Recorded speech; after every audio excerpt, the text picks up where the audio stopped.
It'll stop any day now. Any day now. Any day now. It'll stop any day.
Okay.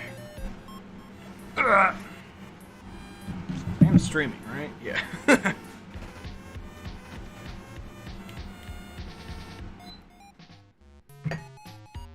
Ooh, a little chilly. That's good. Ooh, I need to turn off the browser.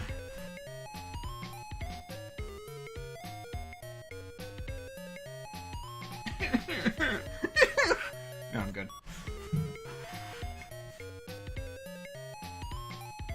Are you sure about that? Maybe you're just expressing the truth. No, go away. Get! Gone!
Hello? It is me. It is me. It is I. Sun rising or setting? I still don't know why we have two suns sometimes.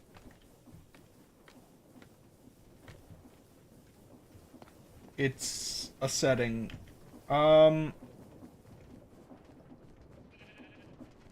I think I needed to grab something last time. It is setting. Probably. I can't remember. So, man, I forgot. Yeah, the game... I forget. Do I have the game? Yeah. Max frame rate, 30. For your sake. I became evil for your sake.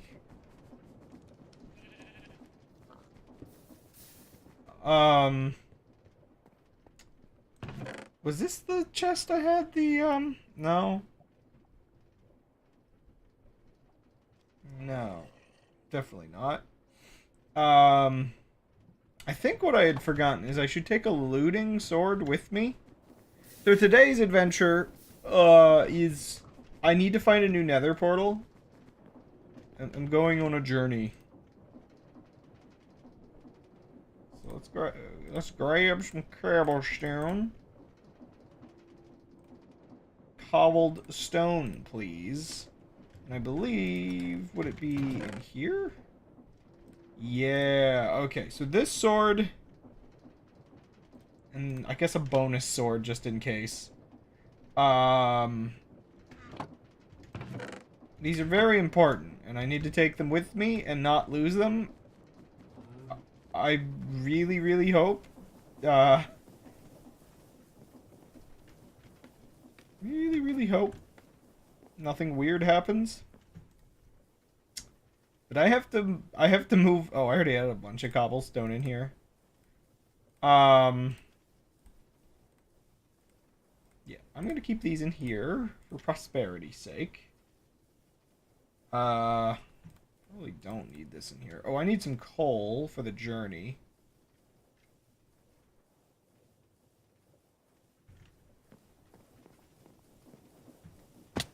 Ow. I think one of the things I was going to do is I was going to make some kind of automatic tree farm and then just kind of never did. Oops. So that I could get endless amounts of coal.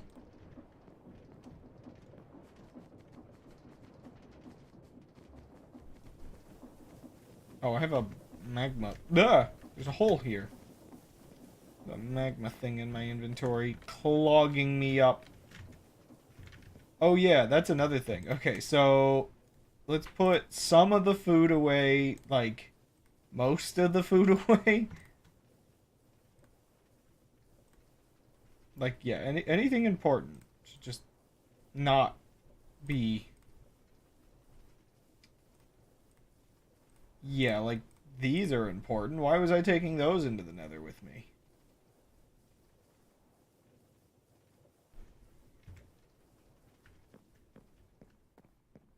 You know, I know a good first place to go looking for... Wow, you can see where the edge of my render distance actually is. That's so awkward now that, like, I can see further and I can see that the infection is basically limited to my base.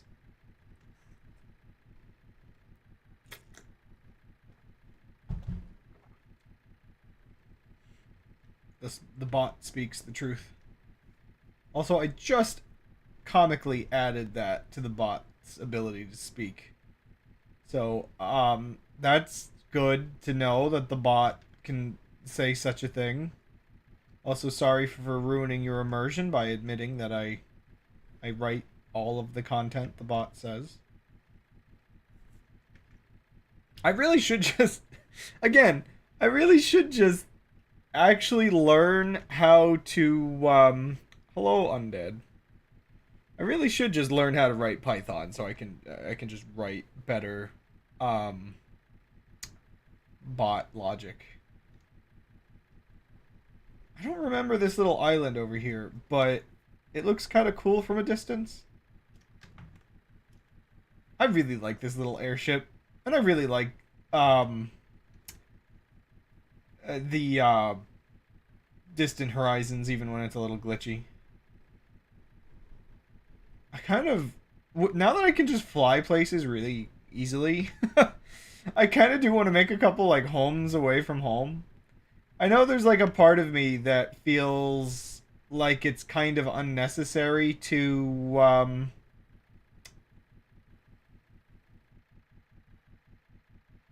it's just me. Oh, I cut down that tree. Oh no, I think I wanted the cool wood and now the tree is gone. Um what is Oh, these are just like weird looking trees. Um But yeah, there's like a part of me that's like, okay, well, this series isn't gonna last forever, so part of me is like, why bother building a bunch of extra places? And then there's a part of me that's like, well, I don't know, why doesn't it last forever? Okay, I know exactly why it doesn't last forever, because I would like to do another modded playthrough in Forge. um, Even though I don't think Forge would run quite as well on my computer, I think it's kind of useful to have access to all the mods I actually want that are not on Fabric.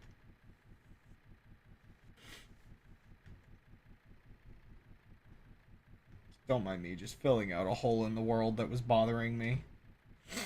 So, what is this over here?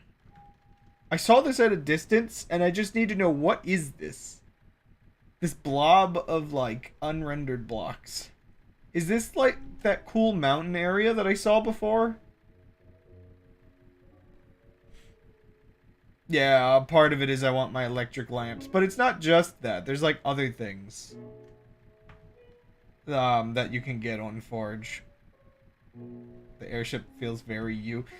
The airship is... Oh, yeah, it is the cool biome. Here, let's render more of this while I'm over here. The airship is a comical compromise because, Create Aeronautics isn't out yet, and I wanted airships, but I also, my computer can't really handle something that intense, so really slow-moving, cozy airships it is.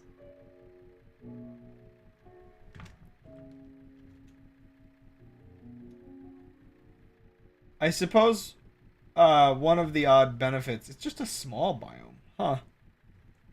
I suppose one of the odd benefits, though, if I did have the full scale airship capabilities. Oh, there's more over there. Okay. I would be able to turn on the airship and then kind of like do things inside of it while it flies around rendering chunks and stuff. Though the danger, however, is until my computer is better, I know I'll never shut up about this. I can't really see what I'm about to run into half the time. So unless I'm like keeping the airship like really high up, like above mountains, not great. Oh wait. Do I have the where is it? Oh no, I don't have the spyglass on me. Why would I do this? I'm not gonna go back for it. I just wanted to zoom in on my base all the way in the distance there. Though funny enough, even if I did have the full-scale airship mods, I would probably still have these mini airships. I need I need the Minecraft equivalent to one of those, yeah. Where I'm just wait a second. Is that what I think it is? But yeah, I need the Minecraft equivalent where it's just I don't know, a stick on the outside of my airship that like runs into things before the rest of the airship. I don't know what happens if I crash my airship. It might just break like a boat, but I also don't know if it'll break like a old Minecraft boat. Yeah, every time I fly over fields, I get tricked into thinking it's a different tree. But I'm pretty sure this implies there's that one biome underneath. I just want to see. Well, okay, this doesn't go anywhere. Come on, there's got to be an opening, right? No? Don't tease me like this, game.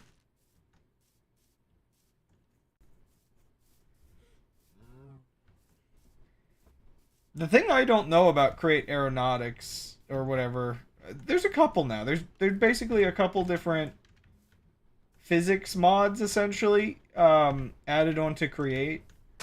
Like right now, I believe if a train crashes, it basically just becomes like a unusable game object until you click it with a wrench. But one of the mods actually makes it so if you crash a train, it'll actually fall off the tracks.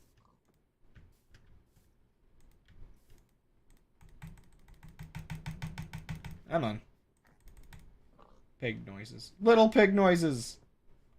Little pig planet. Second, I want to check something while the sun's going down. Bing. I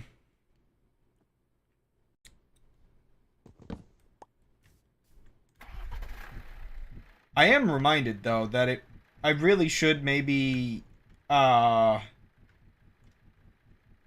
really should consider because it still feels like a ways off before I make any money from like game development, as sad as that is to say.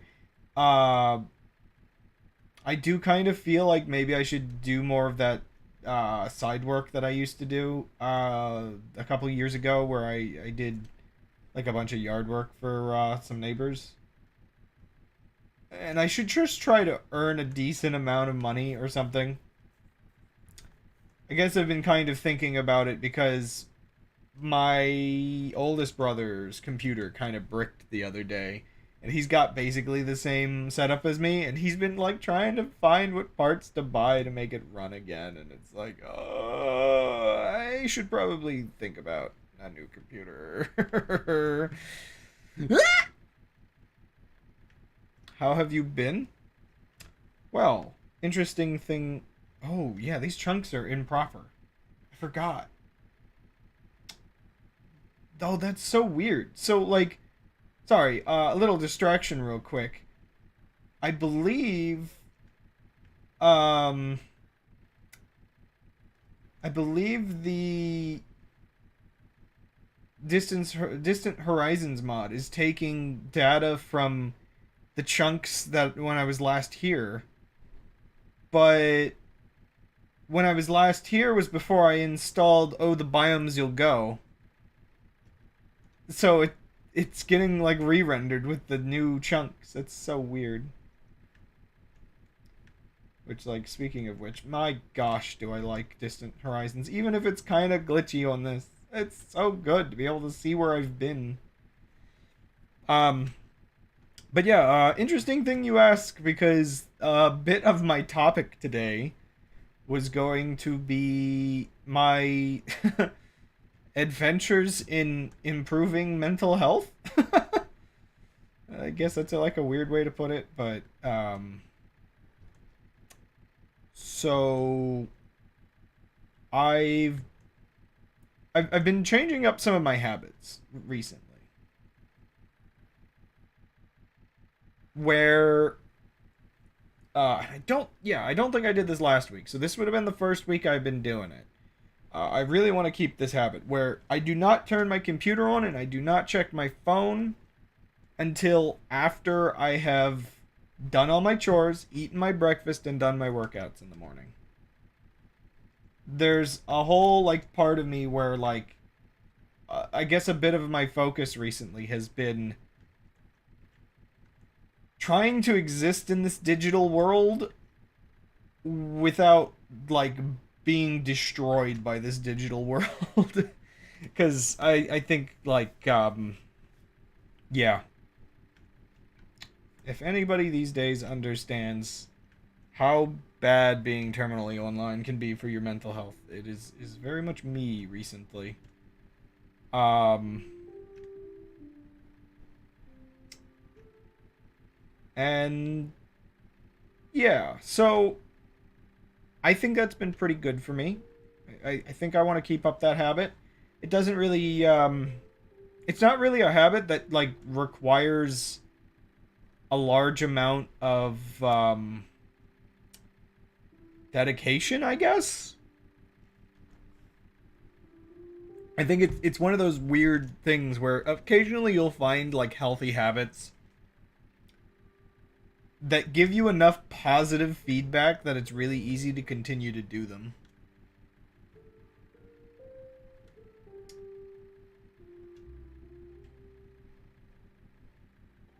Um so yeah, I will continue to do them. Um One of the major things though, so Tuesdays were already my sort of cleaning day where I kind of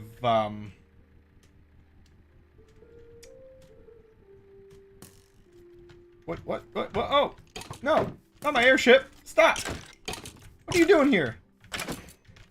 So yeah, Tuesdays were already this sort of cleaning day for me. um Excuse me. And so I've kind of gone all in where I just don't even like this last week I didn't even turn on my computer on Tuesday. And that was a decent experience actually.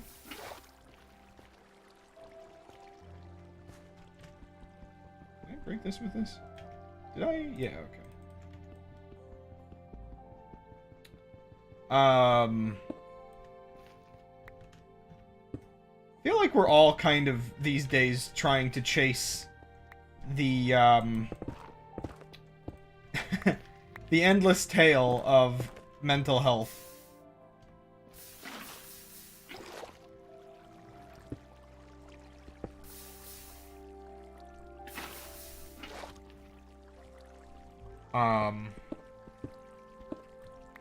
And to some extent, I feel as though I am winning the battle slowly. Because I don't think I've been in a good headspace recently. Whoa, gapples. But I think these last few days I've been in a pretty good headspace. So I think there's like an immediate improvement with just not being on the computer as much. Oh, gosh.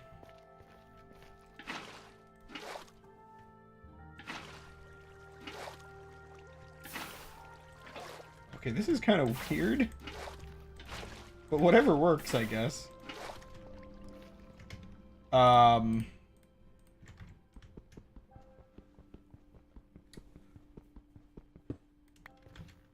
What else could I bring up about? One second, I want to check something real quick.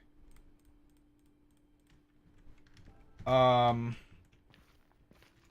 feel like this is a notably sized Nether portal if I like build it fully. Yes, good. Continue to present Dales in chat.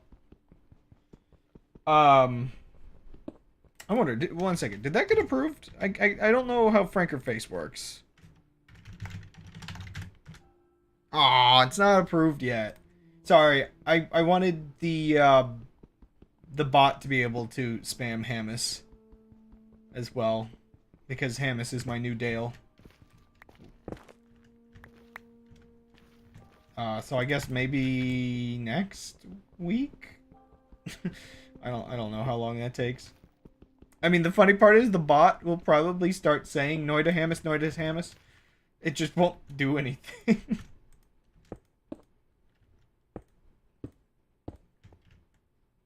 Yeah, I can, yeah, you know. We got those ones. That's nice. Ooh.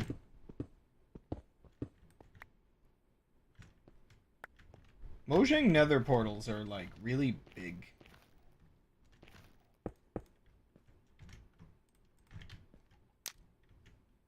Okay. But. Okay.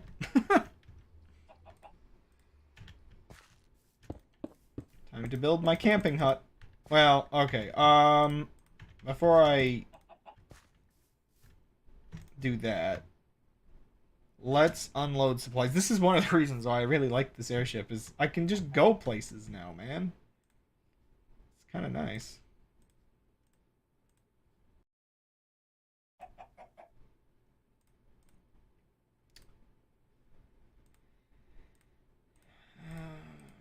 This one. The only problem is these other menus are kind of large. Wait, is this like a two-person seater?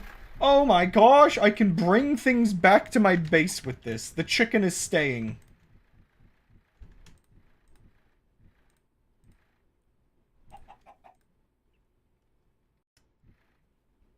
Not like I need to bring a chicken. But, I can.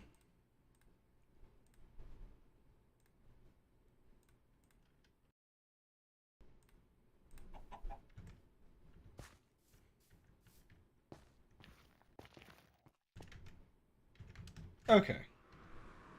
Let's take a look. This better be further away, because I feel like I'm way further away now.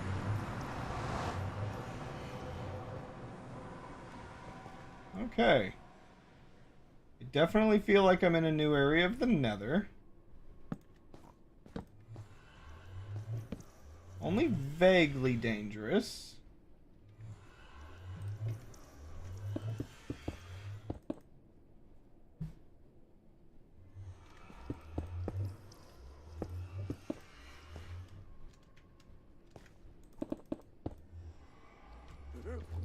Oh gosh.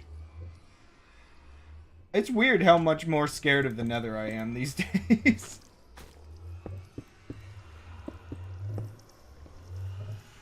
Like, I always had, like, a fear of it. Just, it was always, like, a dangerous place, even without the biomes. But, I don't know, man. These days, like... It really is, like, a whole different beast from what it used to be.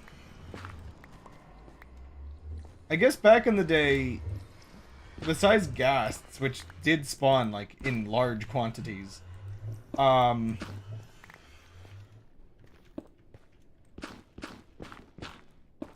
guess it kind of felt like there was some stability in being in the Nether.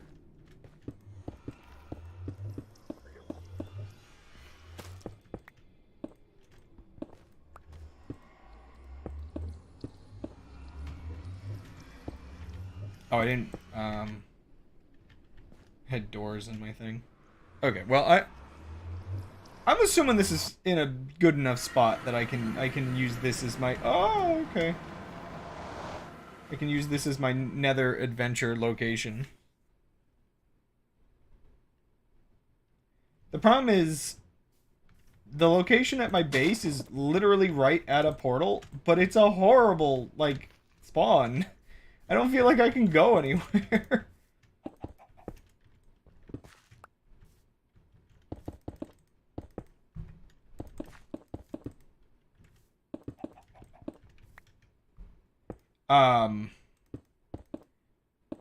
But yeah, on the topic of all that healthy mental stuff.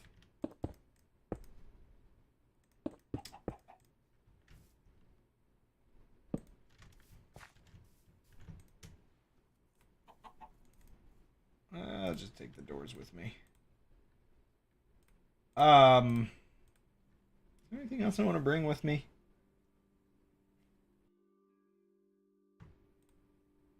Not really. I mean, I guess a crafting bench makes sense. You know what? Let's just make this place look a little more alive in here. You know? Fancy it up a little bit. Side note. I really, really want to keep, like, if I do, even like a server with friends, I kind of do want to keep the stupid path, generating thing I made, because I really do think this is, one of the more fun little things. Oh, it's a little aggressive, but I think it's less aggressive in multiplayer. I think because it only checks like one player at a time. But I can't remember how I set it up. I don't know. Oh, I know what I need to do. Well, no, I don't have another bow. Desire paths.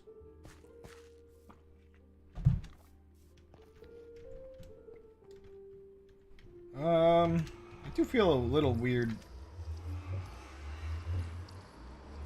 taking any supplies with me anywhere these days. But anyway, yeah, so on the topic of the mental health stuff, I suppose part of the process of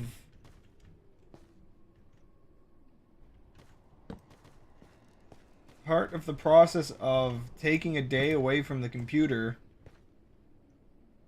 also involves finding things to do with my time. Because that better not be the same one. I feel like I'm forever away from my base. This better be a different Nether fortress. Because, I mean, I don't remember this biome being this close. So yeah, Oh, okay.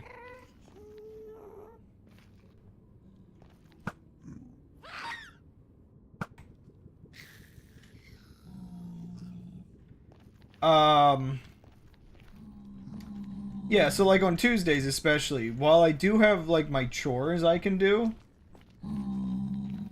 Um, at a certain point in the evening, because I'm a bit of a night owl, I do end up needing to be able to, like, spend the time doing something else. Well, I found my nether fortress already. I don't know if lighting this place up would be a bad idea for what I would need from it. I also don't...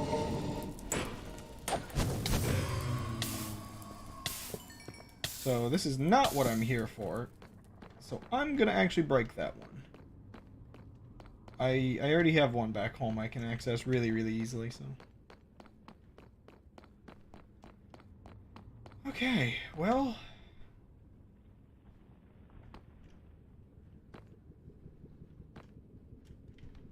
If I should just, you know, gather some of this while I'm here.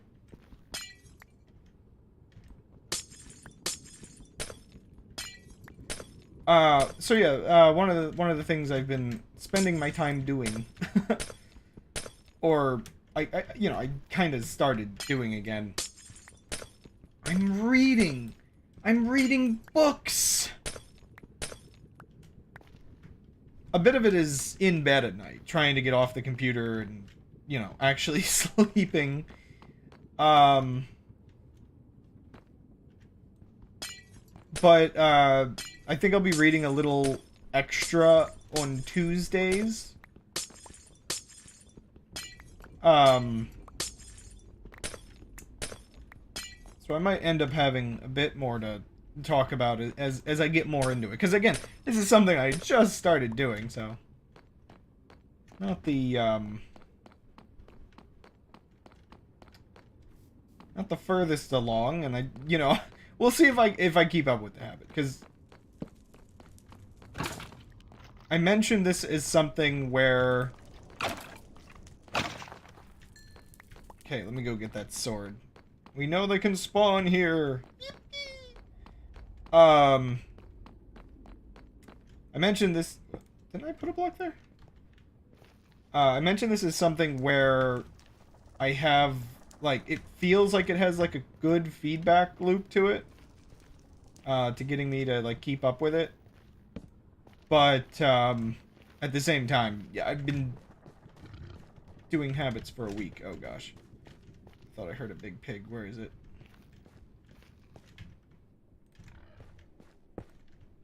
How did I get around here? Did I just go in the trees?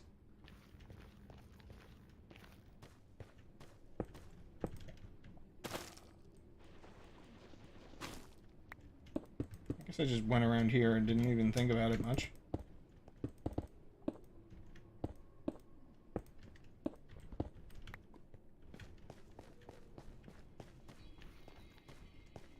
Ooh, spooky.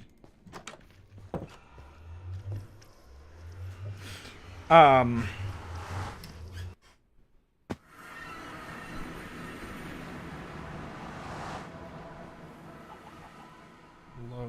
the glowstone up.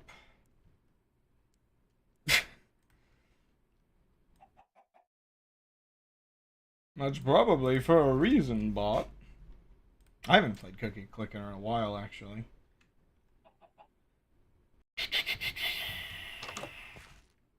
Ooh. Remember when there was a nice flower here? Oh, dear goodness. I have to beat the wither. I have to beat the wither. Wait, where'd the chicken go?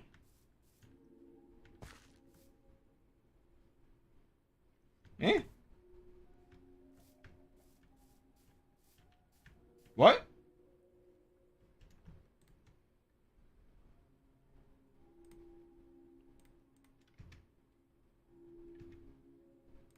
I have to beat the wither to cure the world so this stops happening around my base.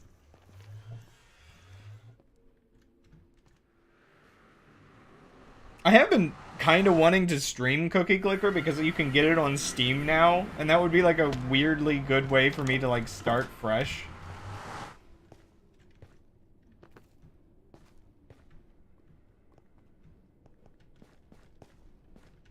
Okay.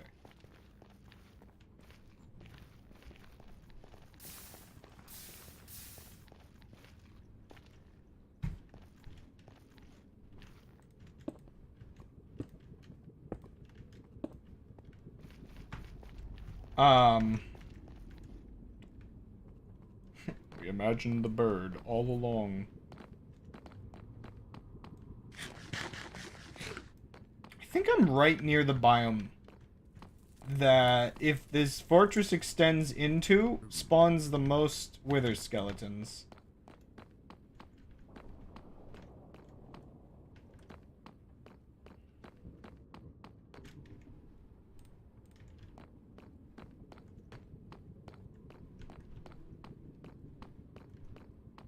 Yeah, like up in here, I guess. It's a bit dangerous, but you do what you gotta do. I also still do not know... Whoa. I should have brought my thing. Like, what is that? It's like glowing green. Oh, gosh. I do have a helmet. Okay, they're not gonna attack me, I don't think.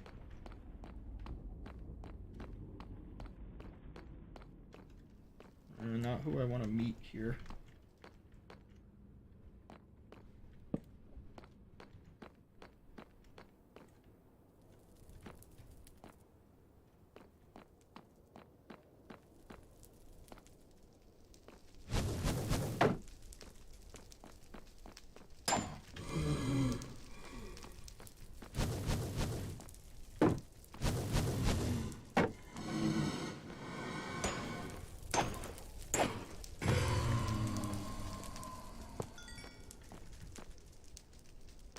Whoa, what is this biome? I know, like, one of the mods I have adds more nether biomes, but I just didn't, like, think it through as, like, a thing?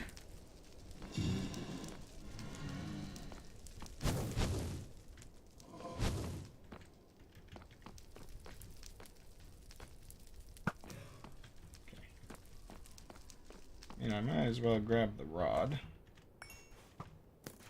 Ah, skeletons! Thank you. Oh, come on. I'm not gonna lie. I kind of miss, I kind of miss when these guys could only appear on their spawners. I guess the weird thing for me is, like,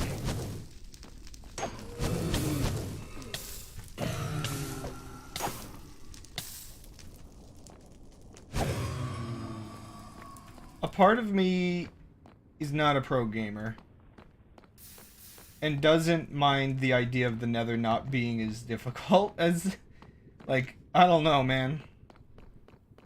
I'm a coward.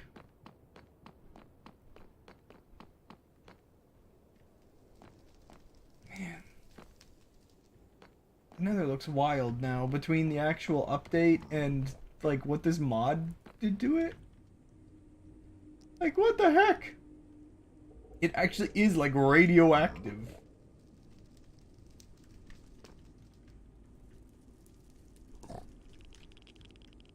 A part of me wants to explore it, a part of me fears it.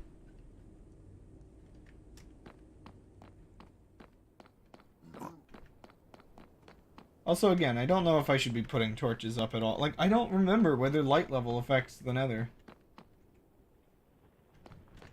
I didn't think it did, but it might.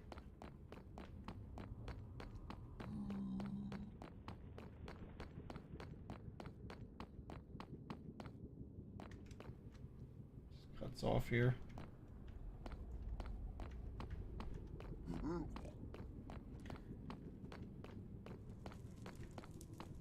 It's like a section over there.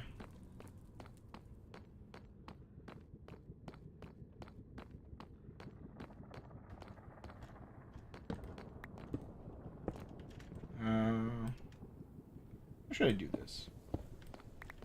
I kind of do want to, like, breadcrumb a bit, because I don't think my,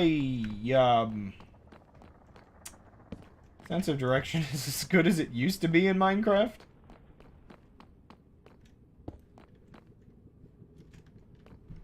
I kind of used to find it funny when people would get lost in this game. Now, between, like, updates and whatnot, I'm kind of not far off.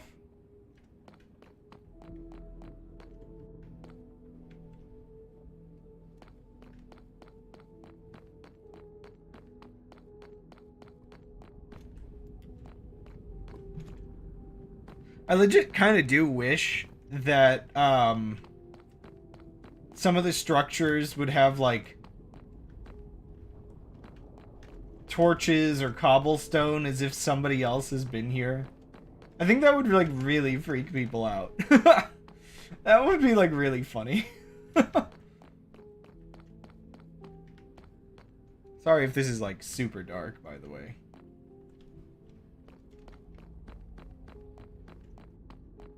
Okay, I guess it's not a good idea, judging by the bot's reaction.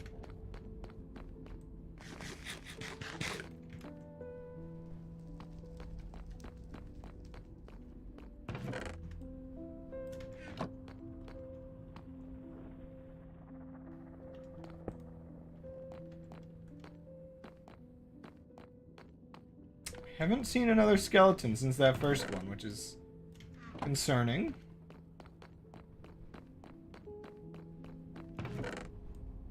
Okay, well, if I need another golden outfit... Dear goodness. Every corner has a chest. What the heck?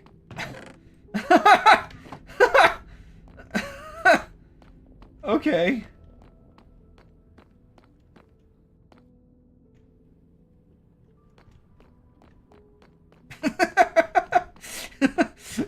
The loot corridor.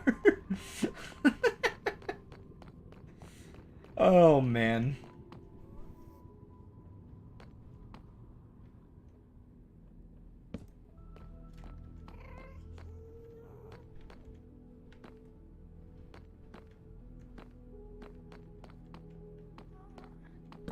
Don't mind putting torches on stairs. More loot? What? Wait. I thought I would have just found the same spot and just looped around. No. Second loot corridor acquired. I don't mind taking these diamonds back real quick.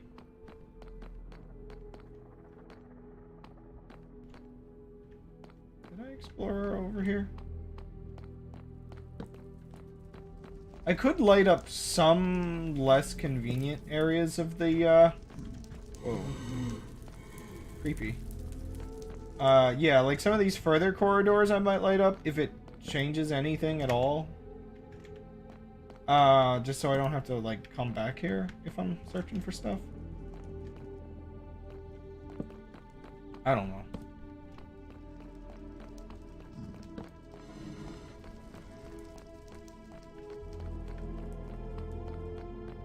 Man, the music in this game.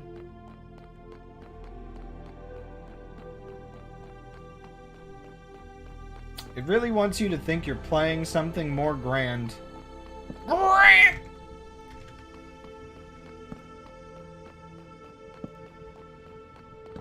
Anywho, with the idea of reading books again, funny enough, part of the first one, not really a book, but kind of the first thing I picked up and read because I had it, and I was kind of curious because I hadn't really gone through it before. I mean, at this point, I watch One Piece and I read new manga chapters, but I've had, like, the first, what, 9 volumes on my shelf for a while and just never, read them. And, yeah, early One Piece is really good. I mean, current One Piece is also very good, but early One Piece is very nice.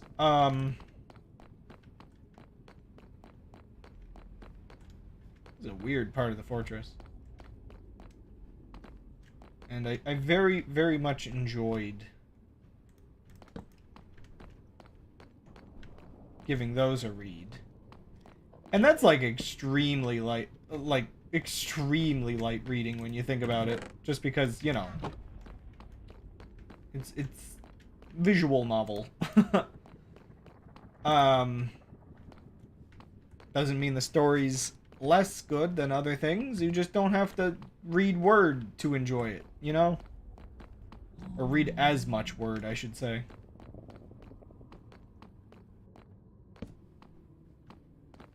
Is that me? Or is something just... I think maybe the Enderman was walking above.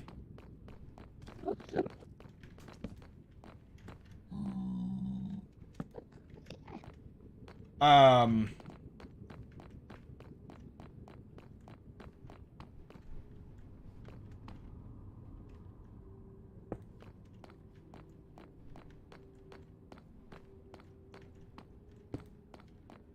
did not need to do that, but it just makes me feel better.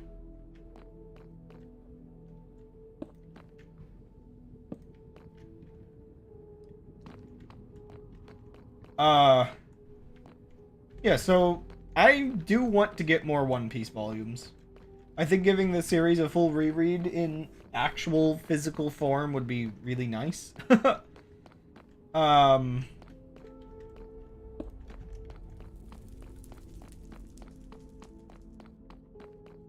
But, what was I gonna say? I was gonna say something else about it. Oh yeah, it is kind of funny thinking about how many times I'm going to end up, like, rewatching and rereading this series. I think it's undeniable that One Piece is basically my favorite, anime / manga right now. For sure.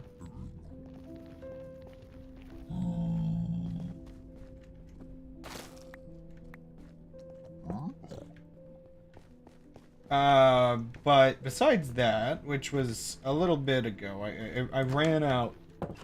I ran out of the good stuff. My supply is dry.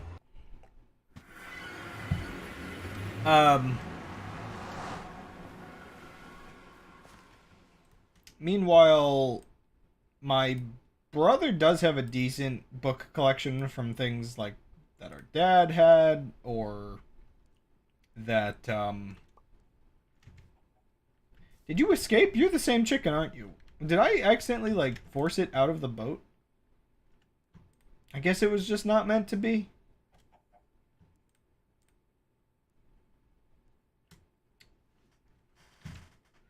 But yeah, quite a decent book collection. And so, of all things, my first choice, getting back into reading proper books again, is I've begun reading 1984.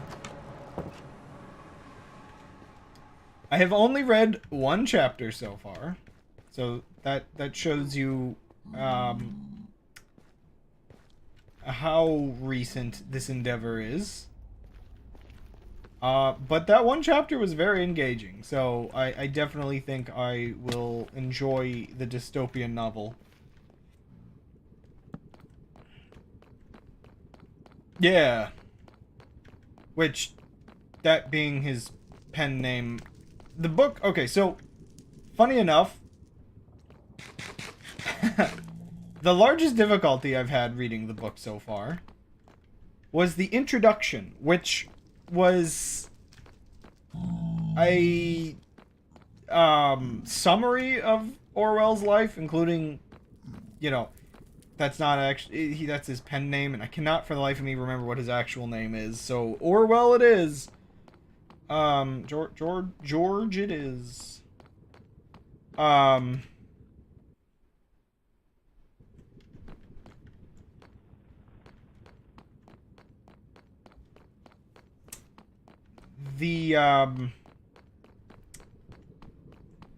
introduction was like kind of hard to get through, so that's what I ended up reading on Tuesday, funny enough.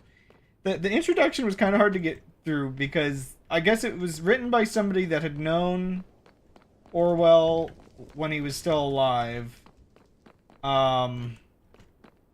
It was like a mini biography of Orwell, sort of, I guess, a bit of the leading into him writing the book and after writing the book and all that. Why are there, like, no dudes here? Is there, like, another extension of this that goes into the biome more? Are there too many skeletons around? There's, like, nobody here. Why is there, like, wind? Like, actual wind? Is that real life wind? Nope, that's video game wind.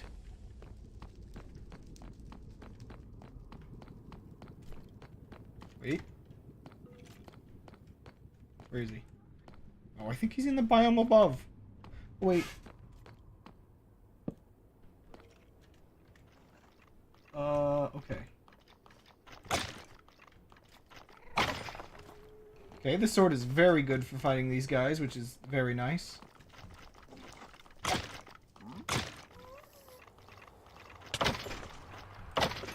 that's the last thing I wanted to let him do. Okay, so I can get the guys I want.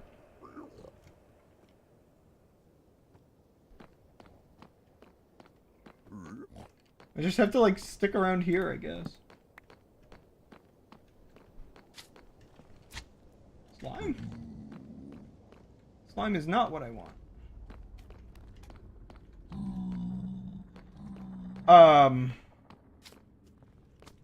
This conversation is very regular. Okay, bot. Whatever you say.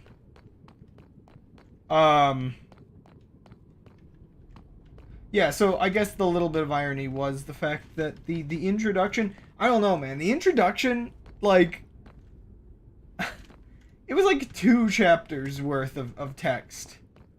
And, I can definitely say Orwell himself is a much more engaging writer than the person that wrote the biography bit at the start of the book. Now, I know, like, I didn't have to read the biography section. Or the introduction, or whatever you want to call it. I know that, like, obviously Orwell didn't write it. It wouldn't have been in the originals. But it was, in its own way, fascinating. Just to get an idea of, like, his life. Specifically, I think what was interesting is realizing that, yeah, so a bit of what it described is, like, Orwell, I guess, was the kind of writer that didn't really detach reality or real-life events from fiction. Basically, a lot of his stuff was kind of what you could consider, like, fictionalized real events, almost, in a lot of his books, apparently. At least it's somewhat accurate to think about it that way.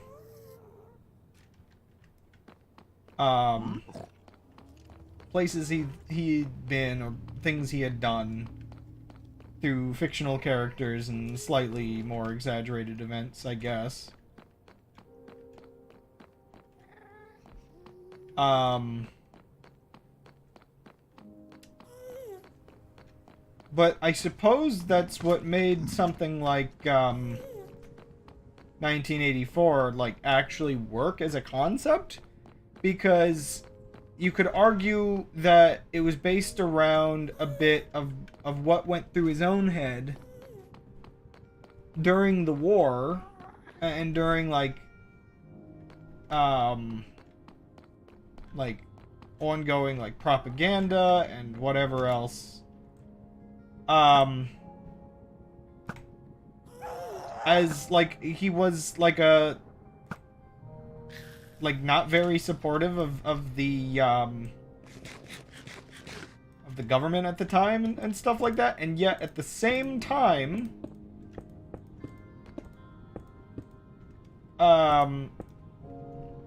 he very, very much let himself get caught up in like the propaganda and the national pride and like all of that kind of stuff.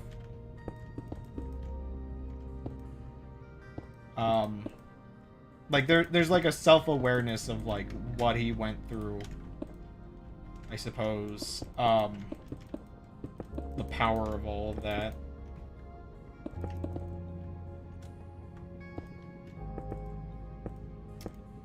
But it was also one of those interesting things where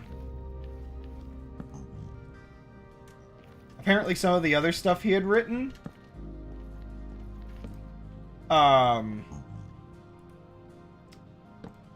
had kind of like baffled some people, because they're like, how did this guy that like never went to like Soviet Russia so notably like predict like the actual living conditions there, while most other people, even those who had visited, were not privy to like the extent of how it operated, and like the just, I guess, unfortunateness of it. So I guess it was one of those things where like some of Orwell's earlier writing didn't really do very well,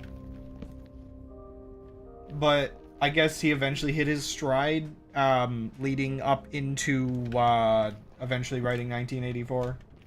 Because like when I'm talking about the Soviet Russia stuff, that's not specifically me relating 1984 to Soviet Russia. It was another book, I can't remember the name off the top of my head, that I think that part was about. I don't even know if that one was distinctly supposed to be about Soviet Russia. Because I guess that's sort of the thing, is like with a lot of his writings of these kinds, you can kind of be like, which government does it make you think of? Your own? The one you support? The one you're against?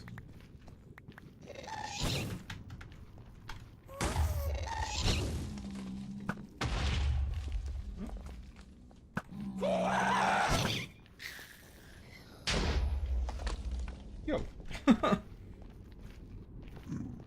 In Soviet Russia, 8419's you.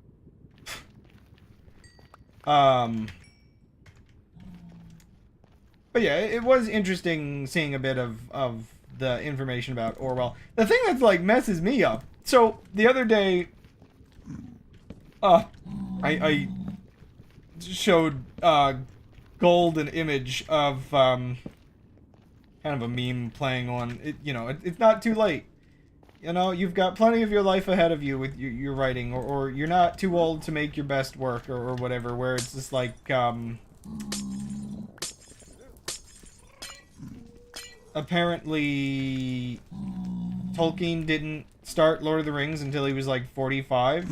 Ooh, okay. Oh,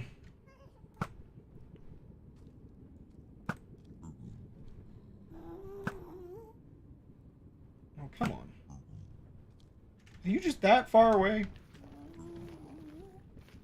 But then, like, I read this bit about George Orwell, and I find out the dude, like, wrote 1984 at about the same age, and then died a couple years later, or, like, within, like, a year or two of the book being published. And it's like, oh, no! This is a complete contrast! He finally got his, like, greatest hit, and then he dies! Like, ah! Life don't immediately counteract the wholesome thing that I found.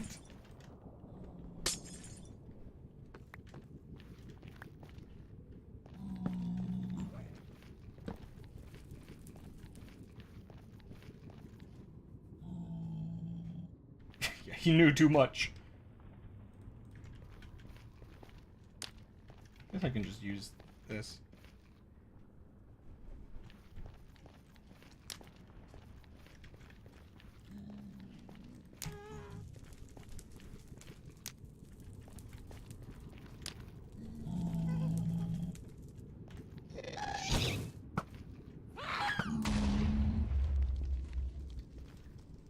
The one unfortunate thing about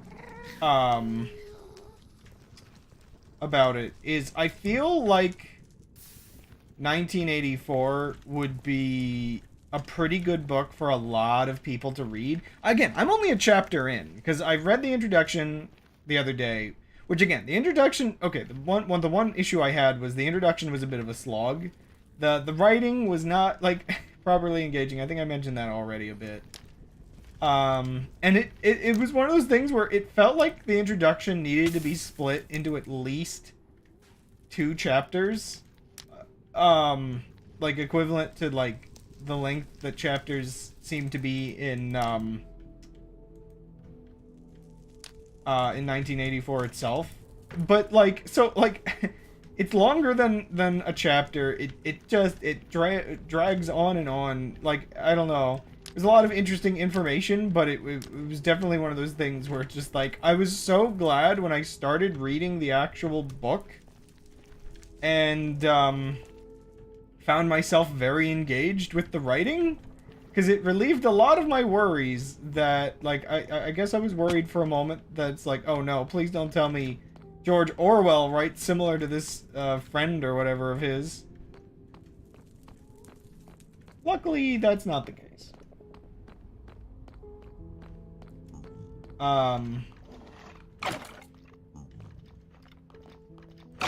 I do think Orwell has a decent amount of flavor in the way he, like, describes characters and things. Like, that's the thing I kind of missed from reading, that I'm glad that I'm immediately getting, even from something that's like a dystopian novel like this. I missed the ability for books to describe visuals to me.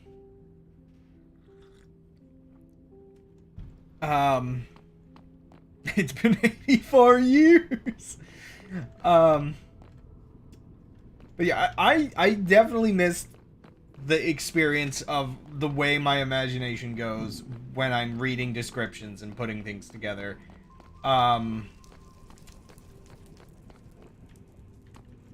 Yeah, it's like, it is an experience that I've definitely neglected by getting out of reading.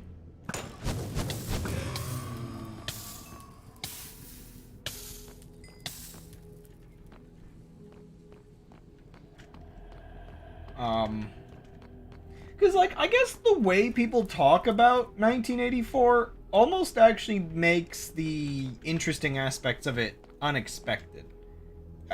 Like, the fact that it's, like, really engaging to read. Because, I don't know. People talk about, like, all of, like, the technical details, I guess you could say, of, you know, all of the dystopian lore, I guess it has. And there's a part of me that feels like it's understated, that it's like, oh no, this is a proper story. This isn't just like some manifesto of like what we have to be afraid of.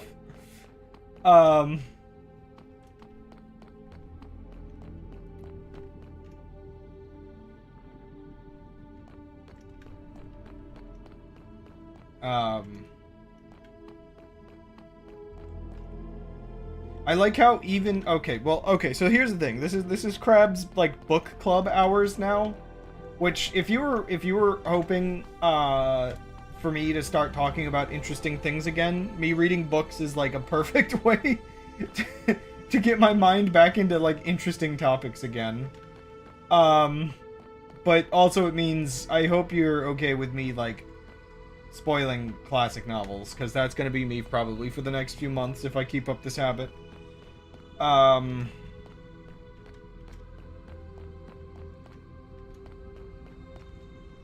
That's what you're here for, right? And I forgot how much I hate actually farming these things.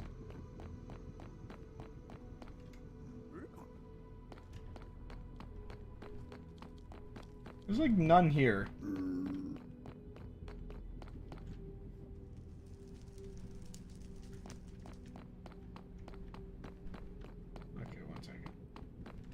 I think what I need to do is I need to run all the way over here and then back again to just kind of keep refreshing the spawn rates.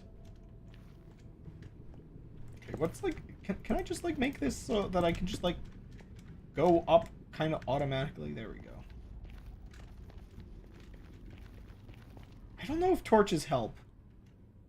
I really don't. I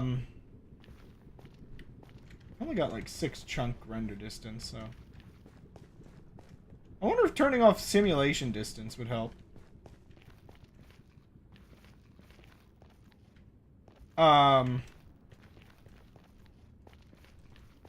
Yeah. Does torture help? Good question. Maybe if I keep reading 1984... I'll find out the answer to that. I don't think torches help. There's pigment up there again. Am I gonna have to do the half slab thing? I'm worried I'm gonna have to do the half slab thing. There's a cast right behind me now.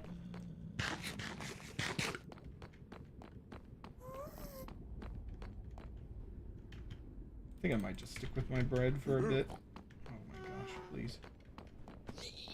Whoa. Why is he so mad?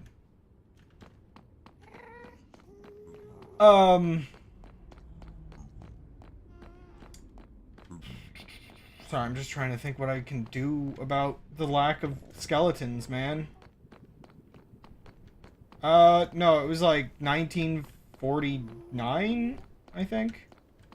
Or wait, no, 1948, because, like, I guess that's the thing, as he wrote it, it kept getting kind of, like, delayed, as he worked on it.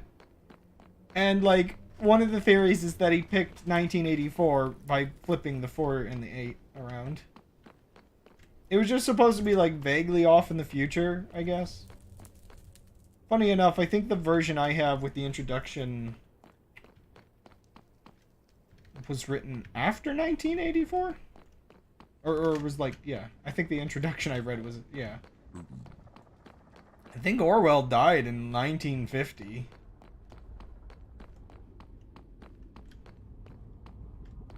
Yeah, I think it was properly, like, it, like, got out there in 1949?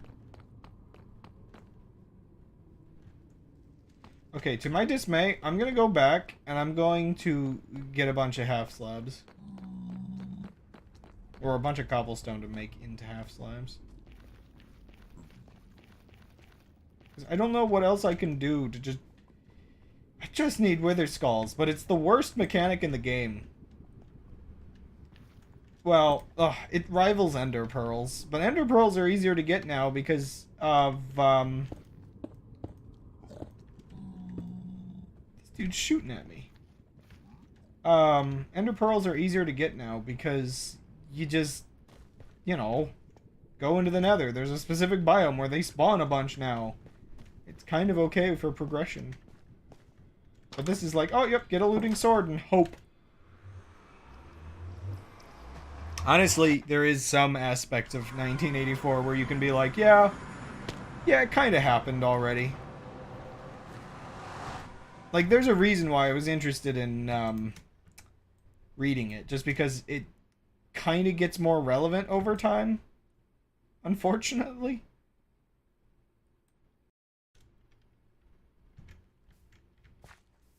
Like, I almost feel like people try to act as if the idea of, comparing things to 1984 is just, like, edgy or whatever. But no, yeah, there's a lot of stuff that's ever relevant. Oh, gosh. Hey, remember how my base got ruined? Yeah? Yeah, you gonna ruin this area too? Okay, just see how unlucky I was when it ruined my base. Because this has not spread anything yet. There it goes. Oh my gosh. But yeah, in the process of spoiling aspects of classic novels, one of the things I like is being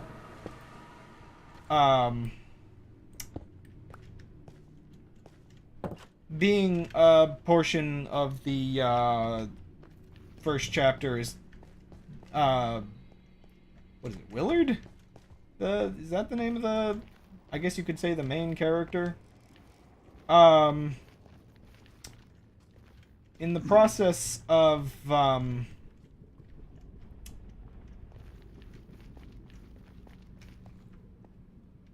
introducing him, he starts keeping a journal.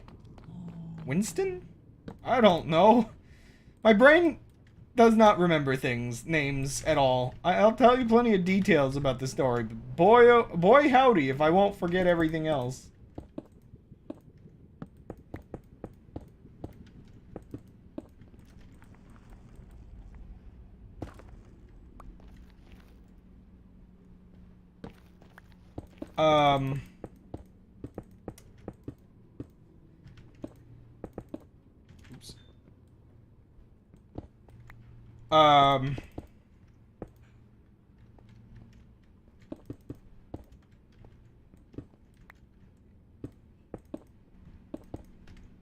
Funny enough, keeping characters in line, because there was a character I'm going to bring up that I also can't remember the name of, but it's very important to a topic that I want to bring up that's kind of goofy.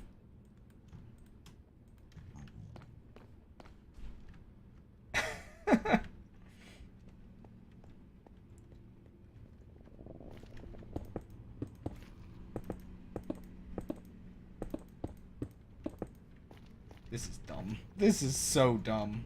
This is scary. I'll just use some of my half slabs to fill in some holes as well.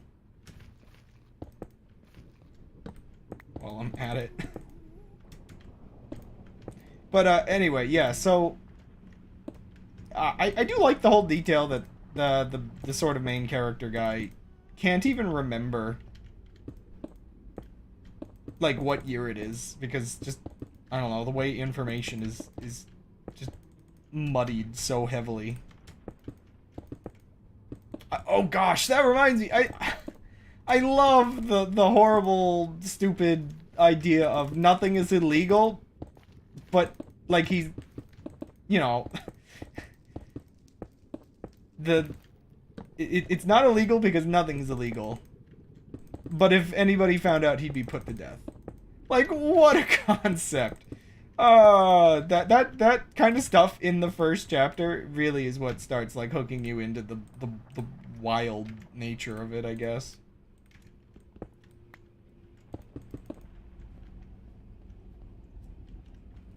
What a concept. I could really use some fuel myself. We could all use a little escape. I do just find it kind of funny and interesting, like, I don't know.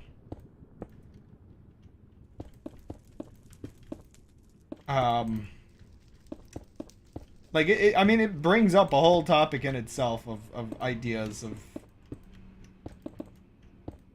how do you apply logic like that to the real world?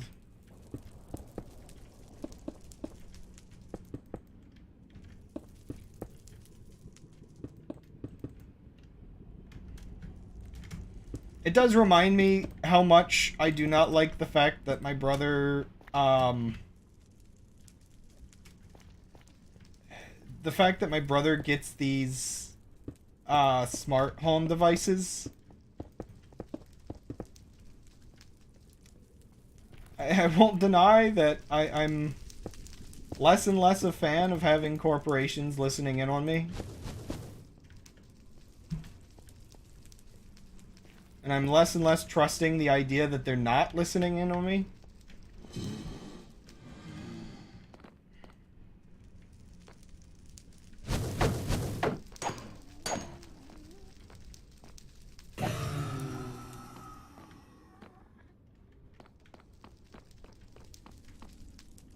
I don't even know if covering this area is gonna help.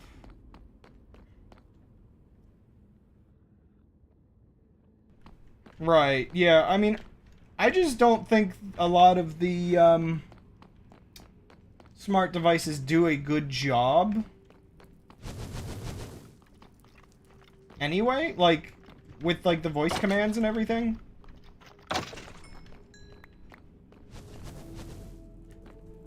So, yeah, having something that's, like, local only is probably fine. Heck, at this point, I wonder to myself how much you even, need voice commands to be hosted on a server. I'm pretty sure there's gotta be, like, local voice models that you can get if you really need this. Where is he? I know he's here somewhere. Whoa, he's behind me. Hello, jump scare. Still not what I want from these guys. I wouldn't mind it so much if the drop rates weren't so horrible.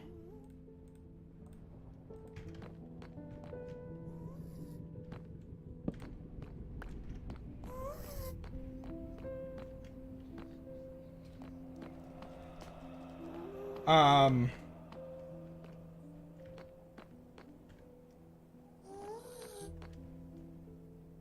Should I just go out here and start covering this area?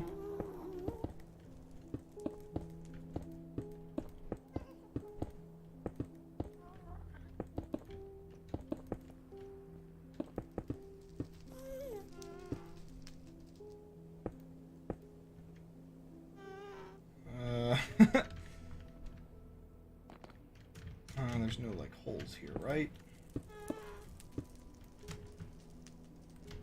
To do locally, I have deep knowledge. I don't have deep knowledge, but I'm working on. Like, one of the things with the smart devices, like, there's kind of stupid things like functionality for telling it to like increase the volume on our sound system, and that's like cool if it actually works half the time. It really is just the point where it's just like, why not just use a remote? And I guess that's the thing. He set up that, and so now he doesn't want to bother setting up like a remote to work, or maybe the sound system's just too old, and well, that's the weird thing. The fact that like I don't know why it's easier to set it up through the virtual thing, but I don't know. Sometimes it all just feels like excuses to keep the device active. I think the thing that really gets me is just like, well, okay, listening in on me most of the day more than you. Granted, I think he has one in his room as well. The moment those devices started activating accidentally is like the moment where it's just like, well, okay. How much are accidents also on purpose?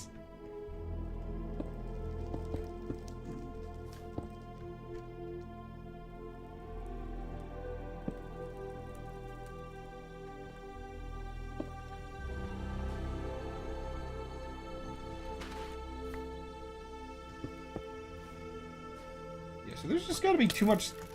Where are you? Oh, you're here.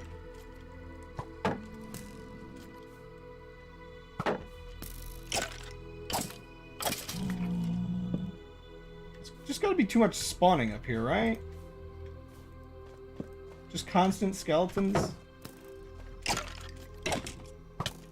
Oh, I thought you would fall. Fall! Gotta be... Oh gosh, there's so much to cover though if I want to like lower spawn rates. I mean, can I use like flint and torches? Let's is it worth trying? I don't even know what to do to deal with all of this. I mean, I do have basically infinite cobblestone, but it's more about like, do I really want to do this much work just to farm a couple skulls? I mean, I guess it might justify getting a second beacon at some point.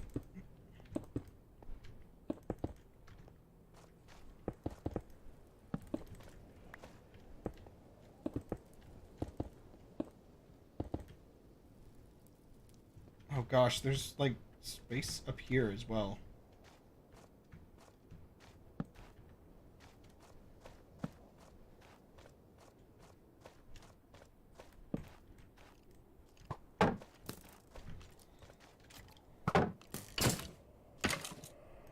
Okay.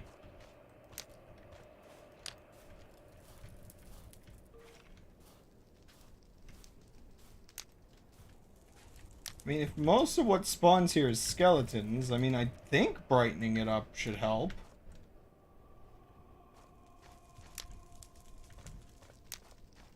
But it's also not easy to do that.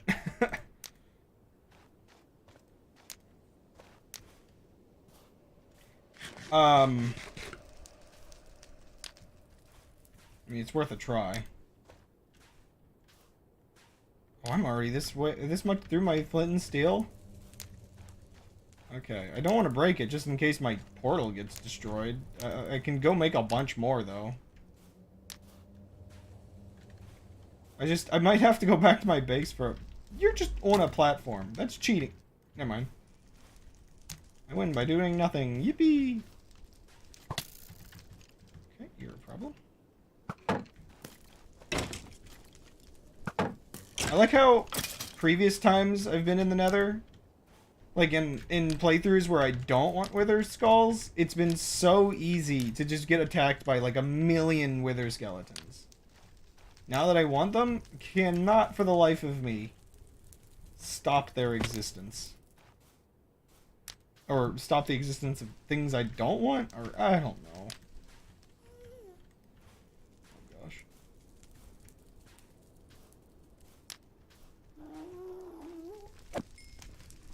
This nuclear biome's kind of cool.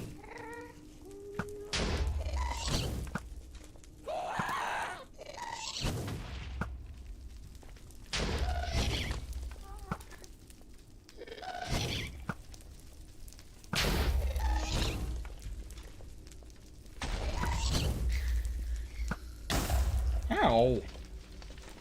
Hey, thanks for lighting the place up for me.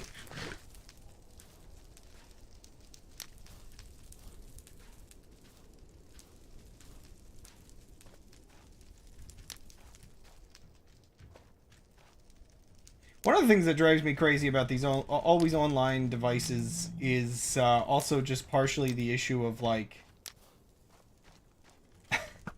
they're not they're not always online. Like, sometimes they just don't work. Plus, the service will probably be defunct in a year or two at this rate.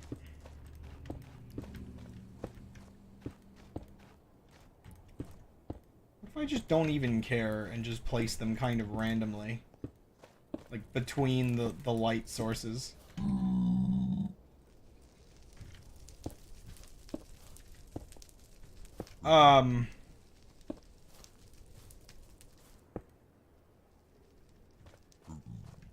Yeah, it's actually kind of funny with the volume issue because, oh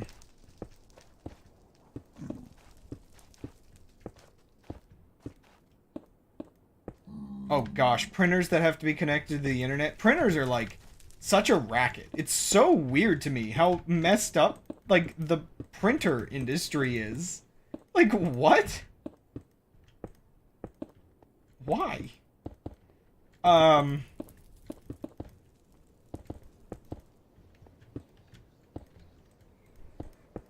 But yeah, so sometimes with the volume thing, it'll, like, struggle to hear us if the volume's too loud.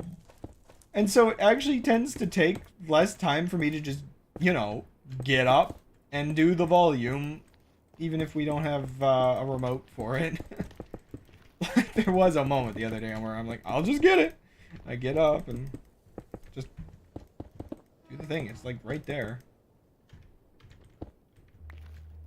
I just find it bizarre the kinds of freedoms we're willing to give up for convenience. And I think that's the interesting contrast between 1984 and real life is so far in the first chapter it feels like a lot of this was, I mean, it was probably convenient at one point, but it feels like an amount of it is more like forced on you in universe. Whereas definitely we kind of did it to ourselves, and we didn't really give away our freedom to, like, the government as much as it is, like, large corporations for some reason.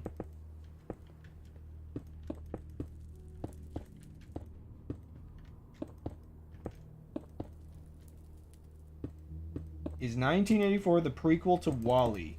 No. Idiocracy is. Me and my brother were thinking about it the other day, and Idiocracy is the people that stayed behind.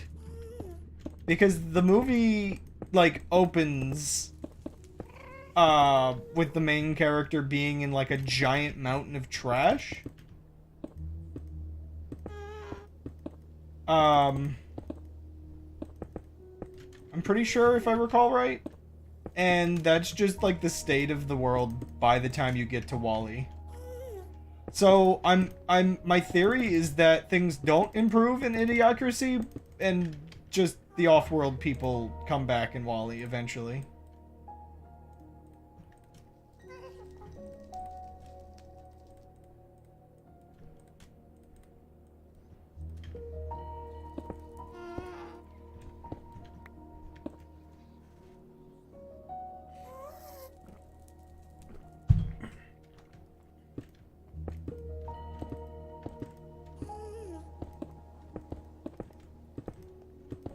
Oh yeah, sorry. One of the things I was gonna say earlier about 1984, it feels like one of those things that if it continues to be as good as it feels to read right now, I feel like it definitely, I would put it as one of my, like, recommended readings. Again, we'll have a follow-up on this when I'm actually done the book in, like, a couple of weeks, because I don't read very fast, and I'm only doing it in, like, one chapter a night in bed.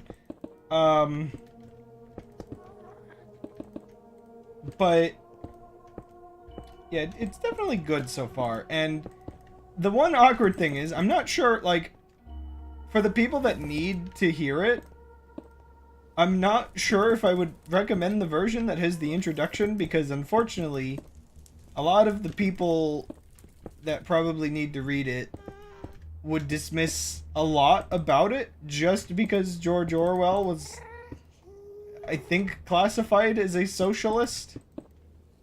Or at least he liked certain socialist ideals. Like, I think it was, like, democratic socialism specifically.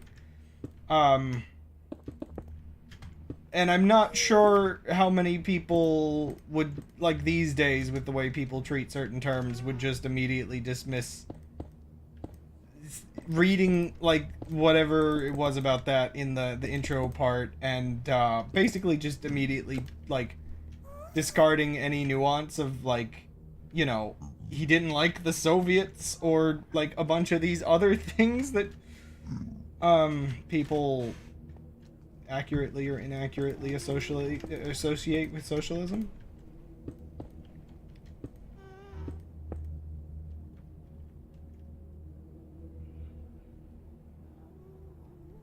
His estate sued. Oh. For almost any writer, their estate is always the most cursed thing, it feels like.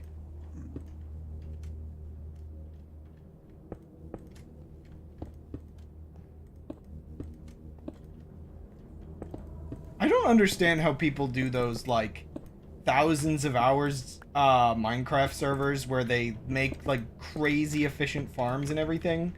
I'm going crazy just doing this, and this is like a minor amount of what min-maxers do.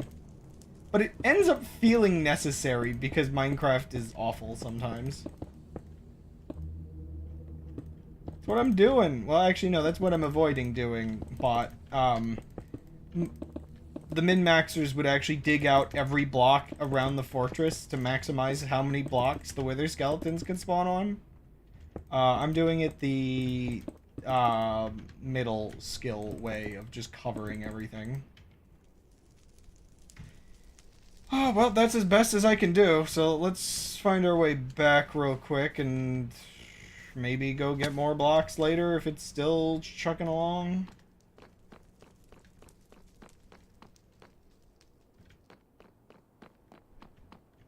At least you can hear them before you see them.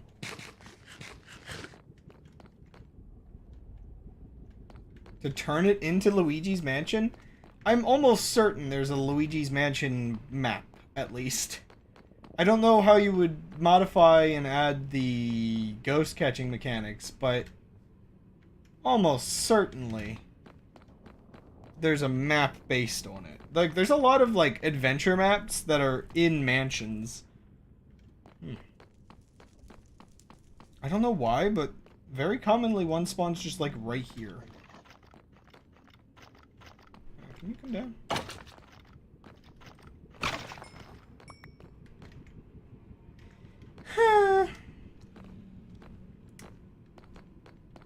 I actually am debating going back to my base. Let me just see if I can refresh and get some more real quick.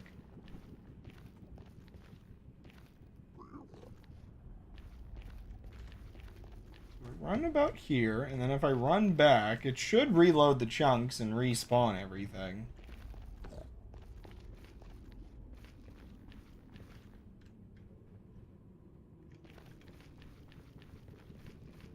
Lighting it up might work. You know what? I'm gonna look this up. Before I waste more time, I'm gonna look up what's the most optimal ways. Also, Digital Circus Part 2, I think, just came out, so I'm going to have to avoid wanting to just pause the stream for however long in watching that. I mean, what?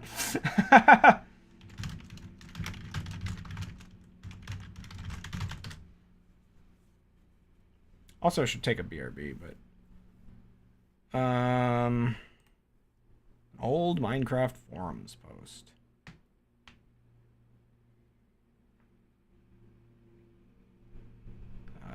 Half slabs.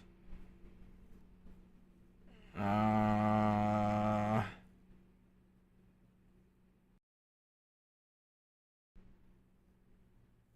I can get rid of skeletons with light, which is good, but I have to make sure I don't lower the number of wither skeletons with light.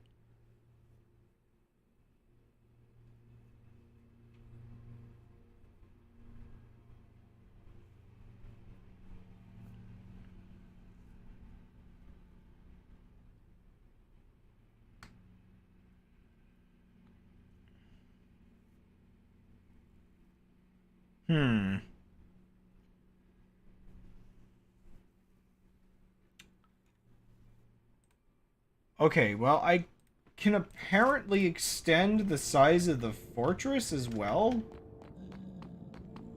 by mining into the walls? I guess it makes sense. I don't remember if there's a... I don't remember if there's a way to visualize this in-game, but...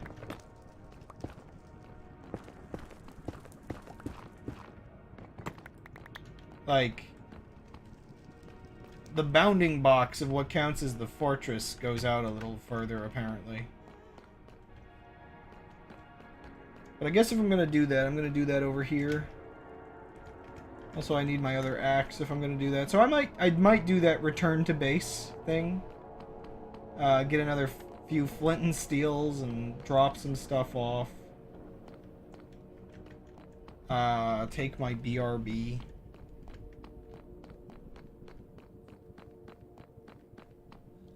Like, there's this entire area I didn't even look to slab over. There's just too much spots for other monsters to spawn.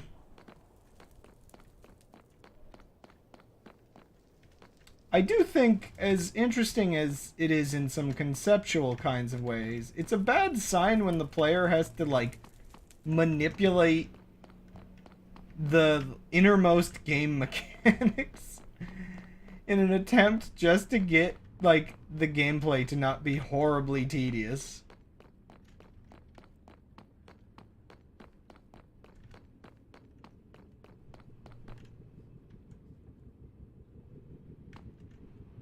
There's a blaze over there.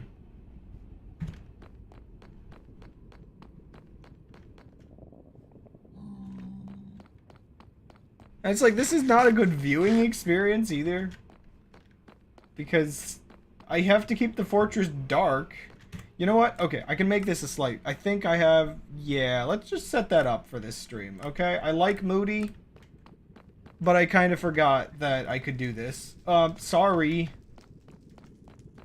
I can't believe people play the game like this. It feels like I just enabled Fulbright.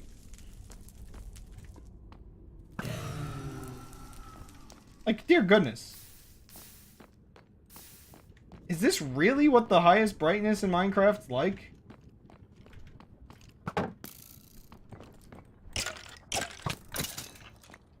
This is crazy. This feels wrong, dude.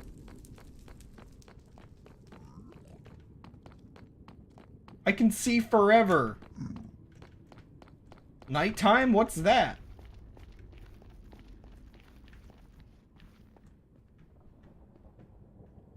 Doing this in Noida costs a spell or a perk.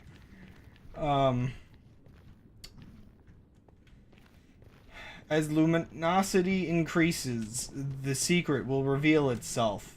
And then you find the secret, and the secret is, sorry, nothing. I can't get over that.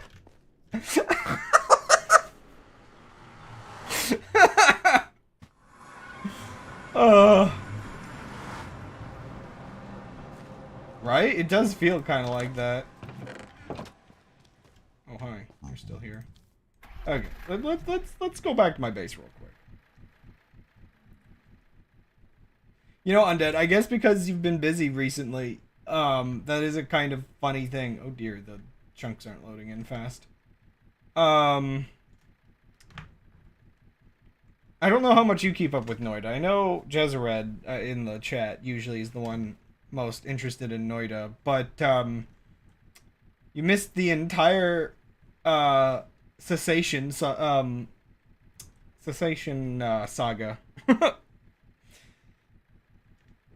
where like within like a month and a half, where the developers add a new cipher, and somebody breaks it within a month and a half.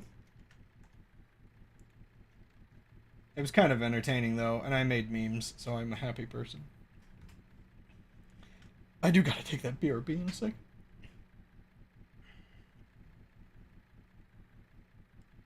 Um.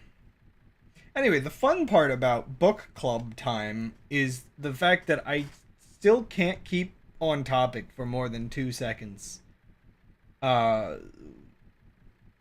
So, I mean, I don't know how much of a book I can spoil with this quality of commentary. You know, I always thought that ocean extended like further that way, but maybe it does once you go further out. But we will continue yonder book club when I BRB. Look how wrecked this area is. So the one problem I have, okay, so I have to make the thing that cures my world of of the infection that I've caused. But I actually have one distinct problem. And that problem is the fact that I like actually legitimately don't know what to do about the lava. Wish those loaded in a little sooner. Like the lava is like a legitimate problem. It just like how do I get rid of it? Oh.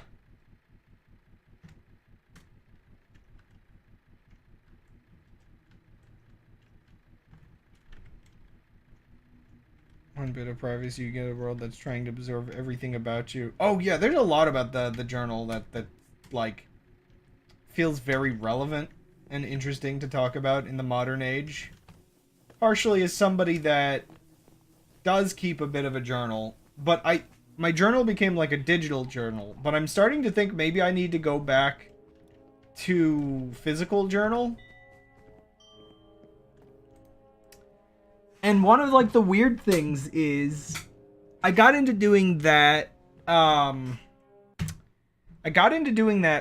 pixel a day thing where you color the pixels in. And then like that was like a trend where people were sharing it. And then like at some point like I still do the pixel a day thing, but I don't share it anymore. And at one point I'm like, "Oh, well, okay. Well, I fell behind, but maybe I could like show this." And it kind of hit me. Do I need to share my pixel a day? Do I need to share like an intimate day by day log of how I felt throughout the year? It's such a strange thing that like we don't even question how weird that is. That this mental health log is something that we think is an interesting thing to show people. Or like that we'd like desire people to like pick apart like, "Oh, you can see this day when I was at my worst. This was the exact day that I was most miserable that year." Like it's interesting that I can go back and I can easily talk to people like with topics like I can use it as my own way of if there are specific days I want to bring up, it's really easy to pinpoint. Oh yeah, this was the day I got sick, and then this is the next day where like I traveled to go on vacation and it was amazing. And you know, it does make documenting your life easier, but sharing it. I don't know, man.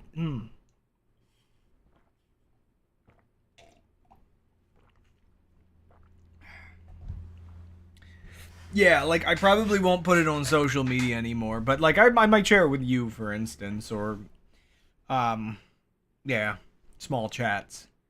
But yeah, let me take that BRB and then I'll continue a little bit of this. I'll be back in like 2 minutes, I guess.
Understands.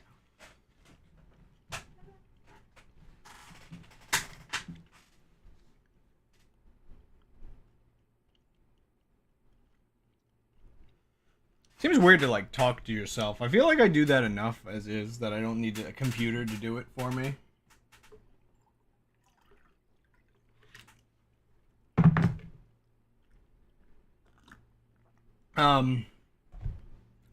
But yeah. So it tried. It did not succeed, but it tried. So yeah, there is like a weird layer of like, in some ways. Oh, one second. I need a term. I need to make sure it's the correct term because I don't like just saying things without knowing what I'm saying.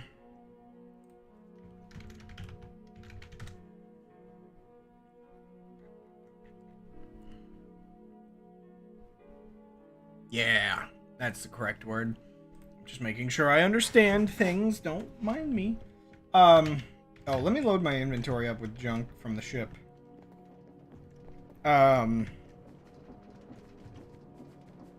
Just, you learned yesterday?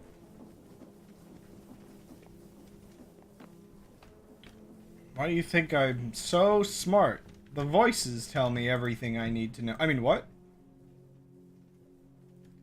Oh, you know what? Just throw it onto the conveyors. It'll figure it out. What could ever go wrong? Some people don't think. Feels like that sometimes. But yeah, so I don't know. I find myself divesting from being an online person, I guess I could say. Um, it just doesn't feel as necessary. I think there's a part of me that like kind of broke, I guess. um, that just realized that like why?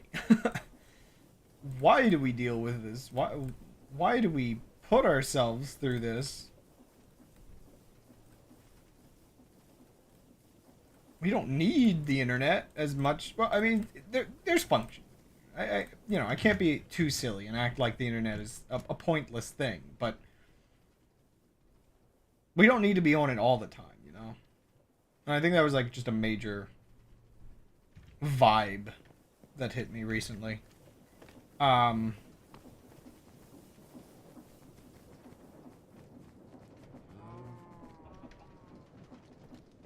it goes. Bam. Okay, it misses a couple, but they'll get there eventually.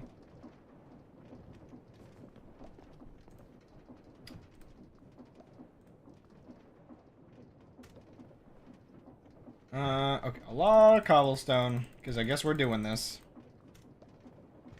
And did I have another pickaxe? I know I have one in the ship, but let's grab one more while we're at it. Oh dear goodness me. My base is full of monsters! This one's getting kind of wrecked.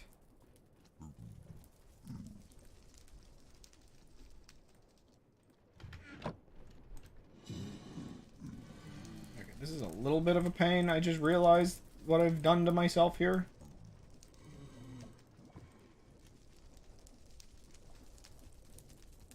Oh wait, I need the sticks. Ah!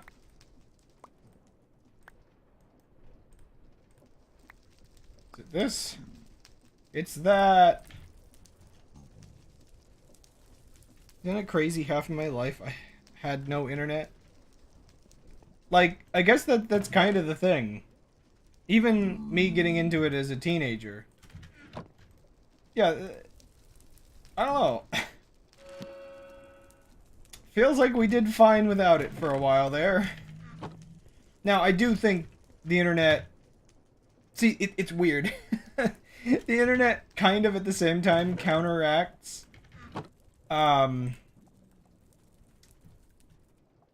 issues in the world that we've become more aware of because of the internet. As wacky as that might sound in some weird ways. Like, we're more aware now than ever the importance of kind of not just believing what we're told.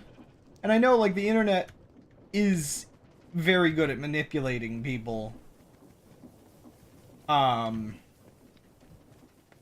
into believing what they're told, but for those that put the effort in, it's like such an amazing tool for keeping up on just knowledge, I guess, in general.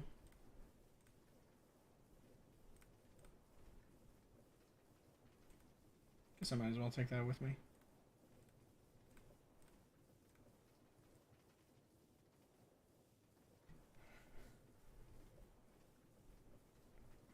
For an hour and used dial-up internet and visit small sites, and eventually it came home, and then broadband, and then even more advanced sites. Yeah, your journey's like a little longer than mine, I guess. Just the slight difference in age. I mean, 10 years, I guess, isn't the most slight, but... Yeah, even when I was a kid, there wasn't much in the way of internet. It's crazy how it just emerged.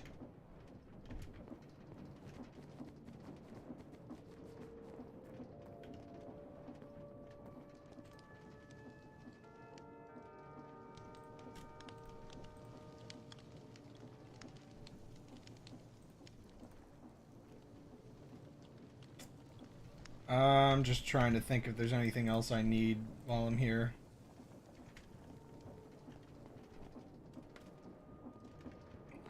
But yeah, a large part of what brings up this topic is... Ooh, a new shield would be nice.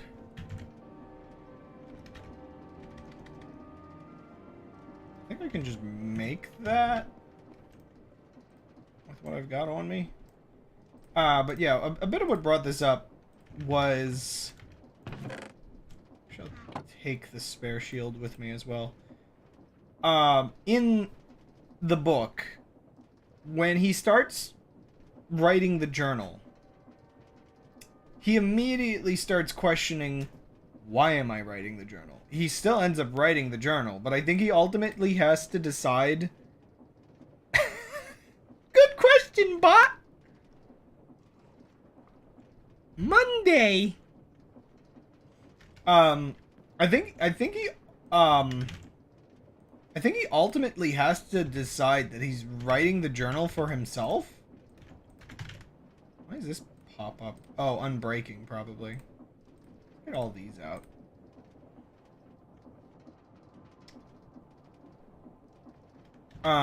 Because, like, some of his first considerations, it's just like, is it for the future generation? Well, if it is, it's not exactly going to be relevant. Is it for the now generation? You know, there's just like a back and forth to it, I guess, where it didn't really feel like it was for anyone.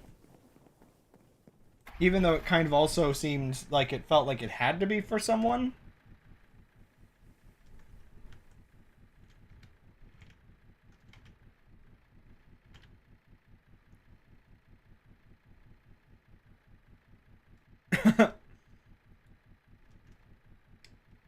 um...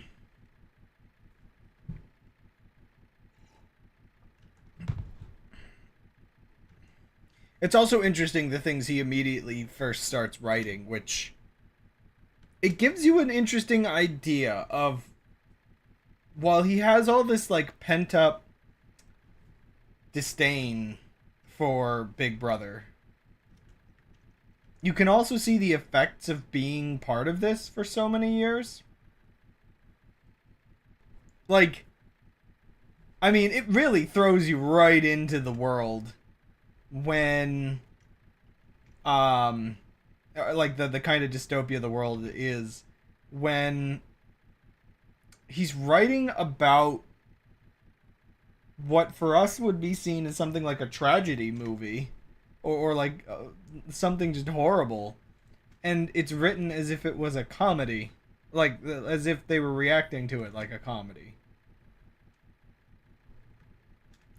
And it throws you in to some interesting perspectives very quickly. Um,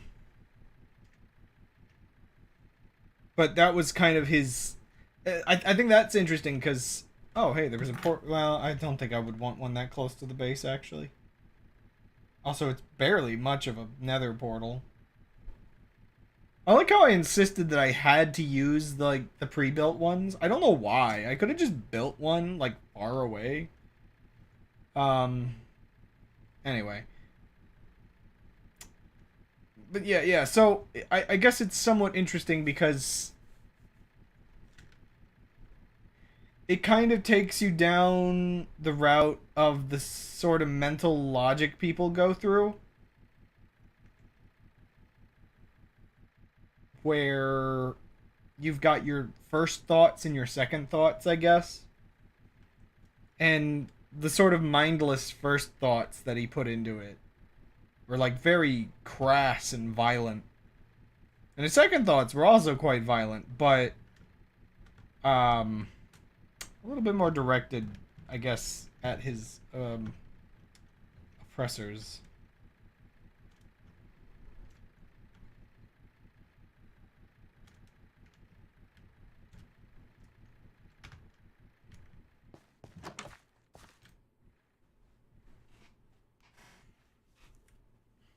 One of these times I'm gonna forget to actually sleep in that bed. And it's going to be a bad time. Um...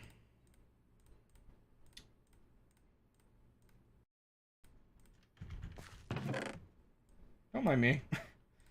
Just taking way too many of these with me. I can just light it up from skeletons spawning. That's all I need. So you know what? Let me leave these. Just I don't know why I'm trying to use that chest when I've got this.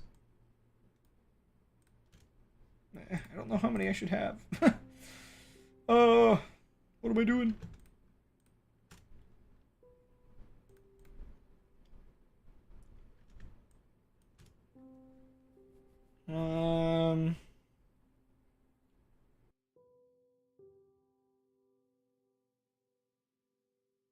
Guess it's fine.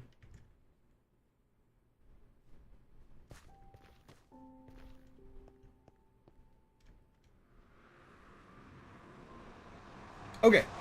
I have one odd thought. There's so many things. Like, that's the thing. One chapter of 1984 was all I needed to have an entire stream topic. Which, I guess it's somewhat fitting that I chose this as, like, the book that I start with getting back into reading, because, you know, my streams do get an amount of political. And a novel like this is kind of, like, perfect to actually have, like, some guidance of something to think about, I guess. While letting my brain flow. But there is one kind of funny thing I was thinking about. I need to get further into the novel to see if there's another scene later on that involves a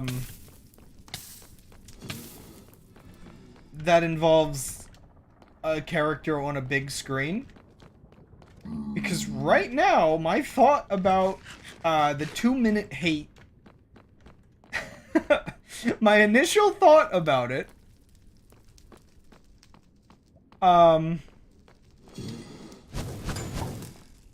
is a feeling that when you actually read the novel, the Apple advertisement gets even more silly.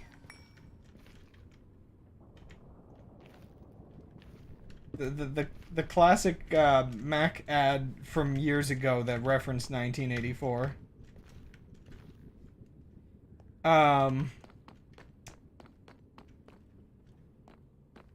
Because there's a part of me that's like, okay, is there just I'm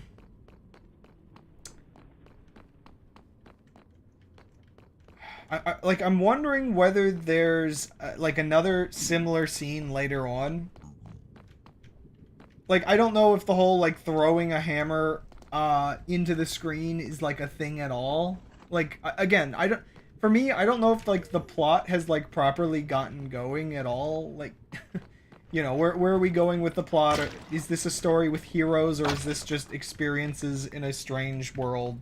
Because I do know there's an amount of these like old dystopian stories where there's not really like hope at the end of the tunnel.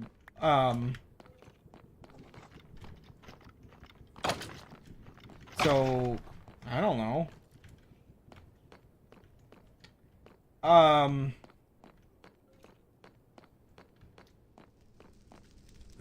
But yeah, my curiosity is there because from what I recall of the Apple ad,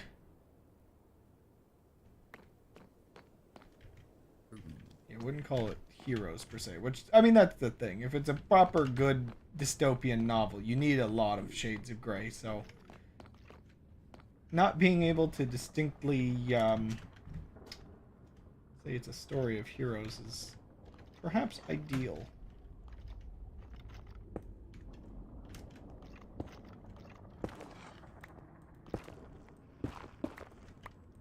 I guess that extending the range thing might actually be pretty accurate. If, this guy spawned down here. I mean, maybe. Depends on how you feel about the themes of it.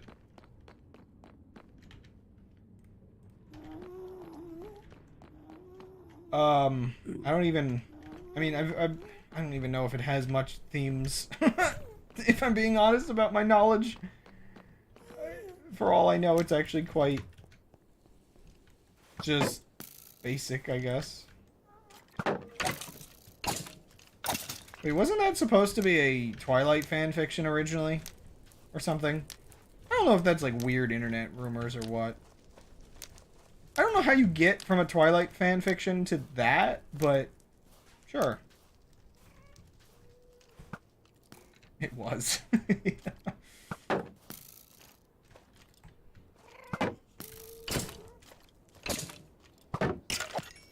I guess, I think I learned that from Jenny, so I have to believe her.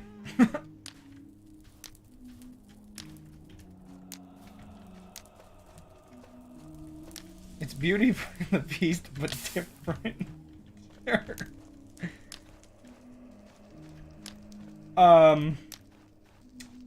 But anyway, so, the thing I don't understand about the Mac ad, now that I've seen a bit. So, okay. Big Brother is described as a man with like black hair and a big mustache. I don't know if Orwell had specific political figures in mind.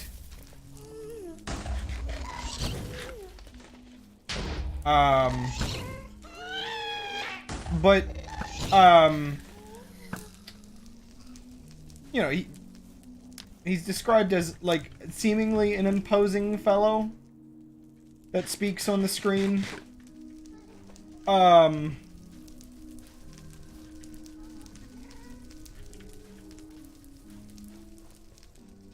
And there's another character that I can't remember the name of off the top of my head, but it's sort of the opposition, like the person that is like presented as the big bad of society.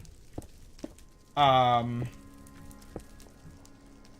antagonist of the party that the whole 2-minute hate is like a whole like thing for, I guess, to remind people to be enraged. And yeah, so it leaves me in an interesting spot with some of the concepts around it. Is this the overworld or the Nether? Nether this time, actually. But anyway, so the other guy that appears on the screen, that basically he appears to like make everybody like angry because, like, I don't know, the 2-minute hate is a just rage-inducing event for people. It is. I mean, this is an entire fascinating topic itself as part of the novel. Again, I am one chapter into 1984, and I have just this much to talk about. That's when you know you're in for something good. When you've got like this much analysis to work with, I guess.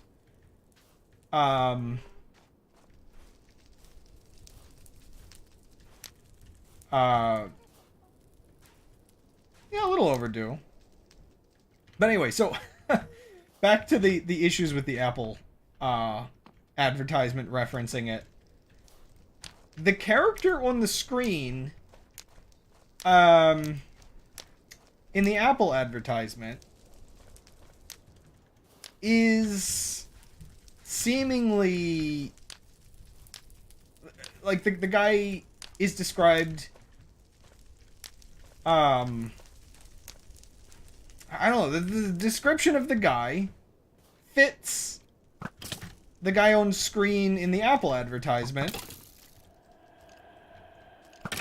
but he's like, in the Apple advertisement he's the one saying the pro party like propaganda, because I don't think Big Brother himself is described as having glasses either, and the other guy is described as having glasses. and like thin features and whatnot. And so like you've got like this mix up of like, wait a second, you're using the wrong character.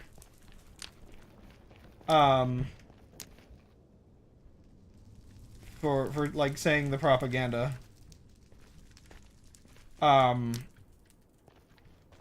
And also, again, like, unless there is another character that's on a screen that's like this and is spewing propaganda and people just watch silently,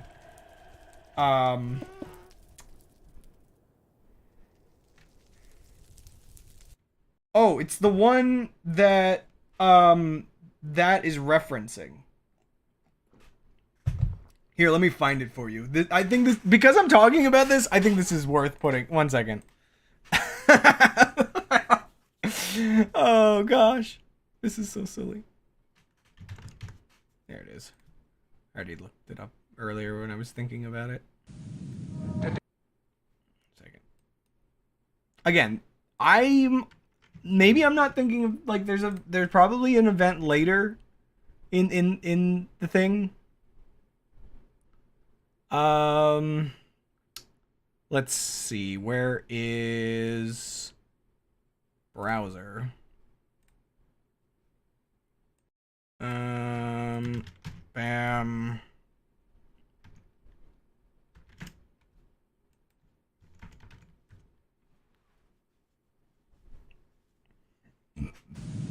Today we celebrate the first glorious anniversary of the information purification directives. We have created, for the first time in all history, a garden of pure ideology, where each worker may bloom, secure from the pests of a contradictory thoughts. Our unification of the rules is more powerful a weapon than any fleet or army on earth. We are one people, with one will, one resolve, one cause. Our enemies shall talk themselves to death, and we will bury them with their own confusion. We shall prevail. I don't know if it's like specifically supposed to be 19. Well, no, it is supposed to be 1984. Yeah, because this part. You'll see why 1984 won't be like 1984. I've mentioned this ad before about how funny it is. Who are you? Was the hammer a nuke? Oh my gosh, have you never like seen a video of somebody smashing one of those old vacuum tube televisions? If you had a vacuum television that big, it would 100% explode like that. Like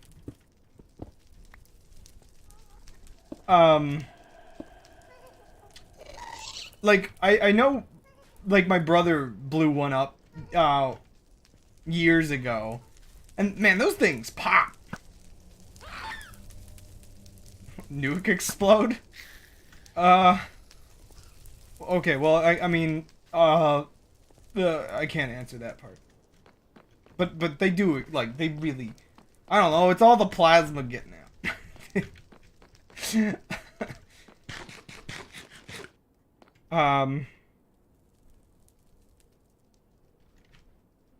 Looks awkward next to the AIDS adverts a few years later. Oh gosh. I guess I'm not familiar with those. But, okay, so the first thing that's of course funny about that advertisement is how poorly it ages just because Apple is like the conformity developer. Just answer the question twice, crap. I can't.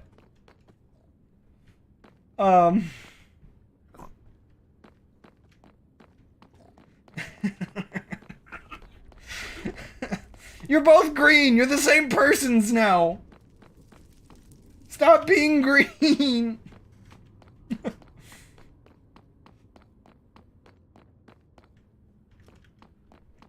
Funny enough, Spiky Boy, do you want a color? I think I can grant you a color. Okay, you're not... Okay, what color would you like to be displayed in my stream chat? Like, the one on screen.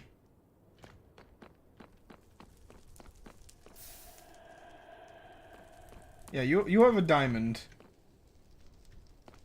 But I need more. Name colors are very important for regulars. Anyway, so you've got the irony... Hello? You've got the irony of Apple, of all developers, doing the anti-conformity ad. But then it's, like, themed like 1984, but also doesn't at all, like... It's very not faithful to the book. It's almost like Apple wasn't aware of the actual, like, details of 1984 when they made an ad referencing it.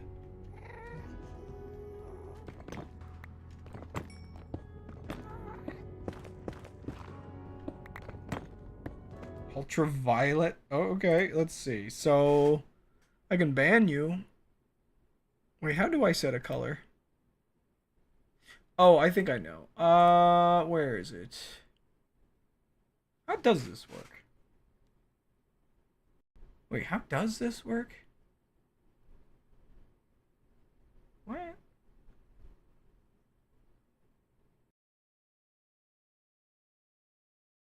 Wait, Undead changed their color. Good question. I forgot that, wait, so how does this work?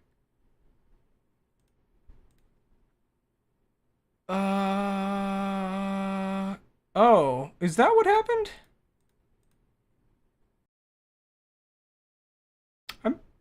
User colors. Apparently I don't have... So, wait, okay, one second.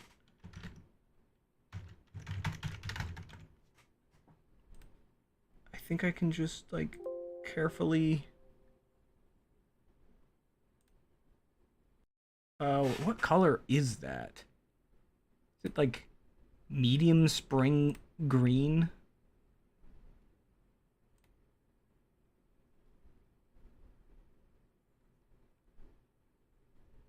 I think Undead should be medium spring green.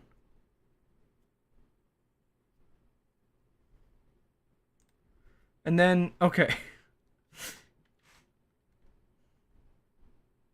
Thomas, did you ever want a color, or is that the color you want to be? I don't know. Gold's already gold colored.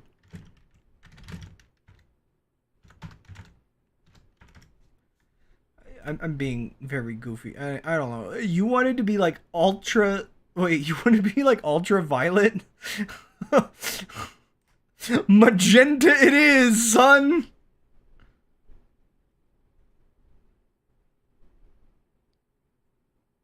Yeah, your color looks correct. Wait, why is... It...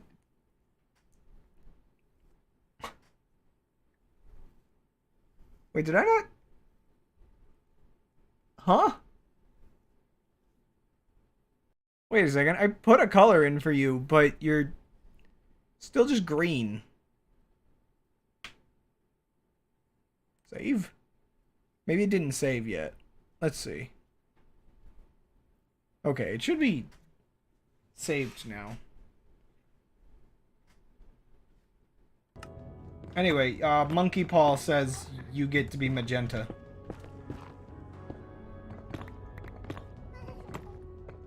I think I picked... It's just about the same for you, Undead. But it does seem slightly different.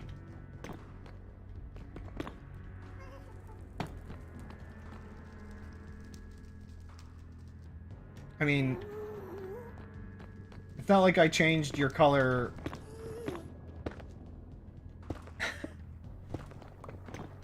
I don't think it's like I changed your color on Twitch itself. It's just for my chat readability.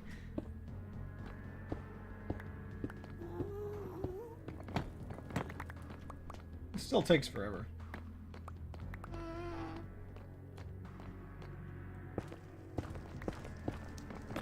You know, I never changed Crabbot's color, even though I'm... Ah! No! Stop! My room!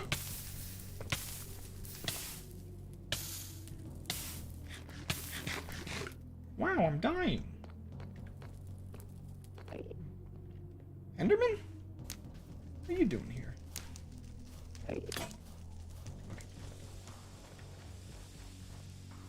Ooh, gas tier. Gimme. I just want to use up some blocks real quick so I can... Or maybe just another flint and steel? I don't know. I don't know if this is helping. First of all, I want to be... This is as violent as I can make you.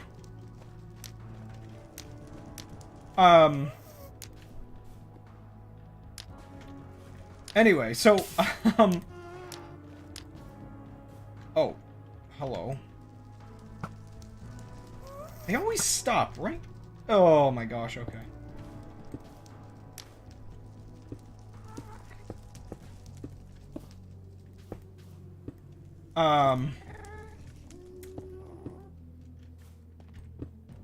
But yeah, so the old, Apple advertisement is just silly to me, just because it's like, okay, you've accidentally made the character, the wrong character on screen, and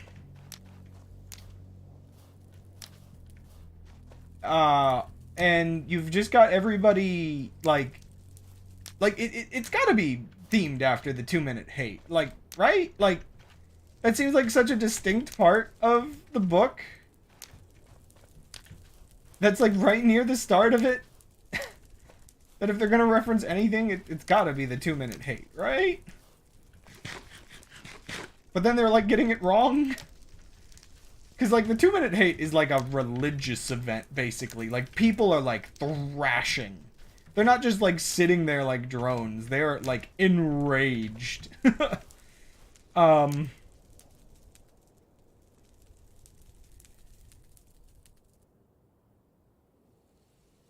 Either Gold or Thomas complained about it being too bright. Well, forget about their eyesight. Bright colors all day.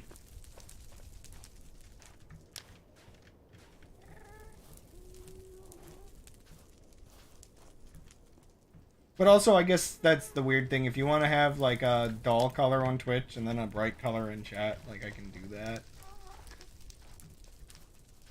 It's a weird combination, but it works. Oh, hello. You're what I'm after. I guess it's working. Oh, this is terrible. This looting 3 is like... Oh. A part of me feels like this is working.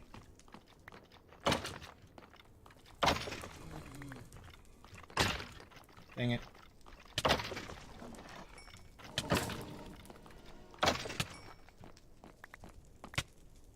My disappointment is immeasurable.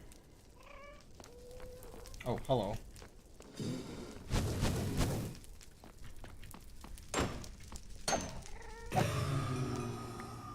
God, I kind of made this into a platform.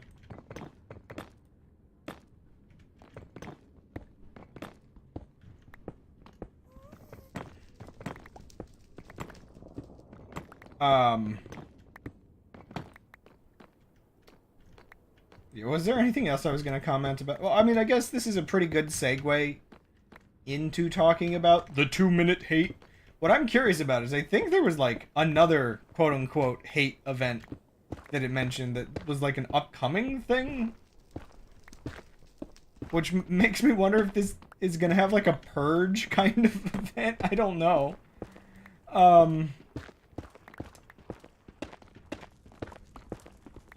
I'm definitely engaged enough with the book to be very curious what's coming next, I suppose.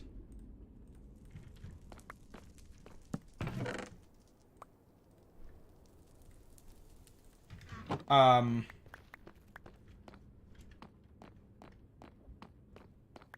these quote-unquote hate events, they're very weirdly spicy and, like, relevant to, like, some real-world stuff.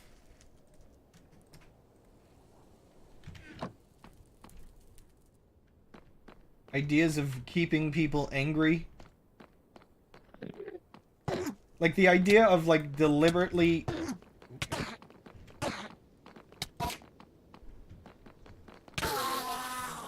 Dang, I am not prepared for Enderman. The idea of keeping people deliberately, like, angry and engaged with, like, the views of your opposition. It's, definitely something. Definitely something that reminds me of news media.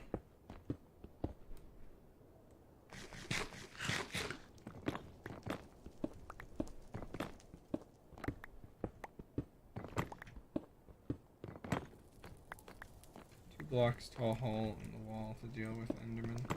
Yeah, that's what I usually do. Part of me doesn't want to be a coward all the time. Yeah, I definitely think Orwell had, like, a very solid grasp of how society kind of operated and how to sort of exaggerate that into something interesting for a novel that doesn't lose its, like, accuracy, I guess, in terms of, like, at least the emotional scale of things.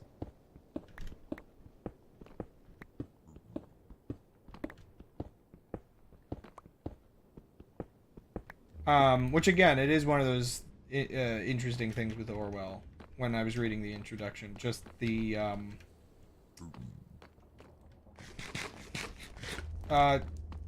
George Orwell, the writer of the dystopian... I guess you would you... It's not quite science fiction, but it is dystopian. The novel 1984. And a few other books that I'm kind of curious about, because apparently, like, again, his first few books, I guess, aren't considered amazing, but they're not bad.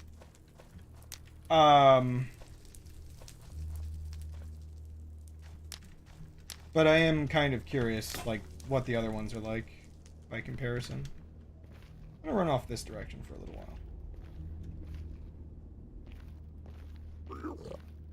Hello? Is my helmet still on? Yes, it is. Okay.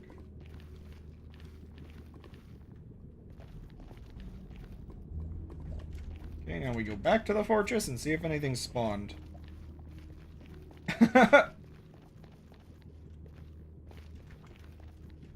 Bot's like, no, don't talk about those. Just 1984. It's the only one that matters.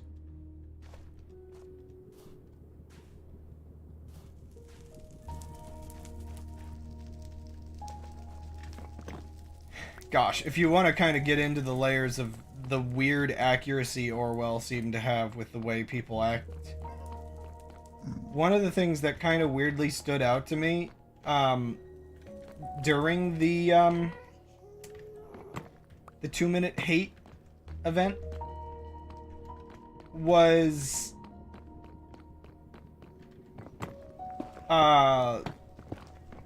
the way the main character of this part, at least, I don't know if it sticks with just this guy for the entire story or what. I heard skeletons. Where? Skeletons? Skellymans? Where? Out here? Oh, okay. Hello, sir. Nothing.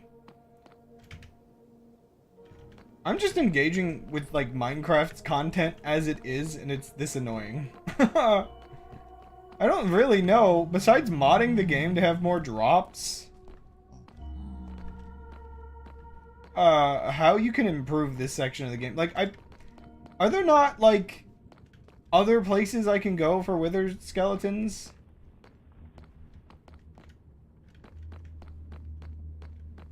Is it really just this? Did they never fix this balance of the game?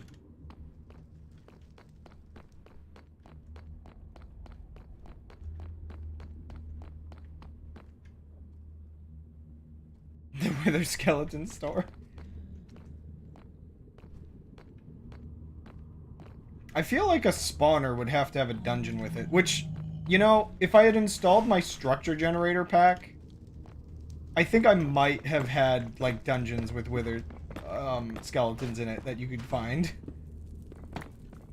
So I guess maybe I was the one that was fixing the balance.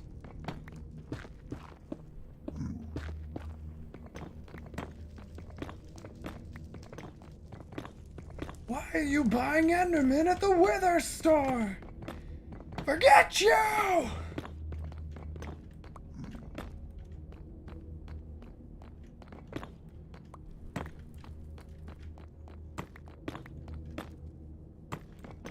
I like my soup.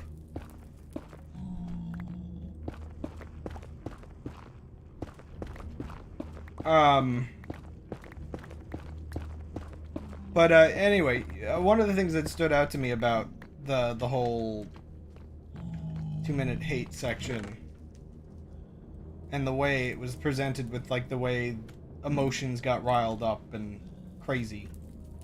The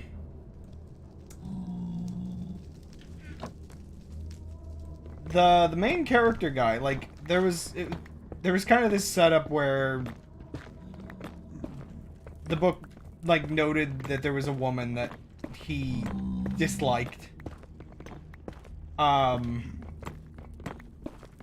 And I don't know, it's just the sort of way that he got riled up during that, because it was like it was basically just to incite you, like, feeling hateful about anything that bothers you for a few minutes.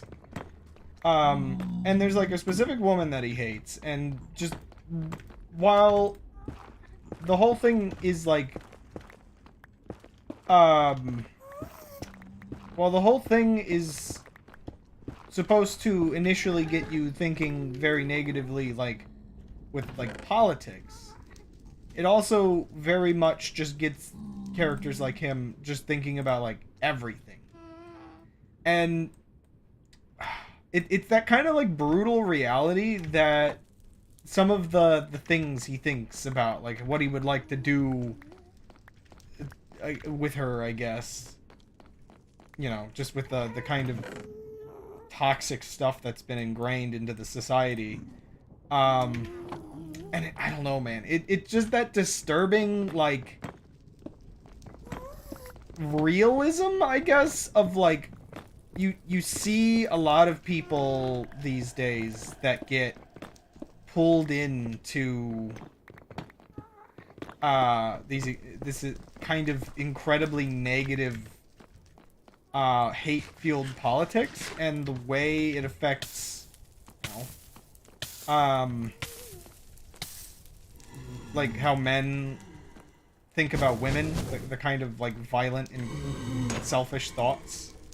It's just like, yeah, Orwell was, unfortunately on point about that. And I don't think that's something that takes, like, a genius to realize that happens, because it goes back, like, as a very common issue in history, but yeah, I can definitely say it's you see a bit of it in real life.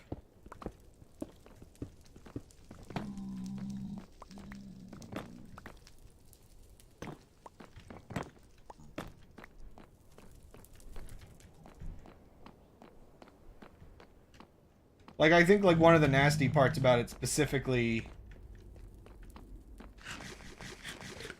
is the sort of violent hatred people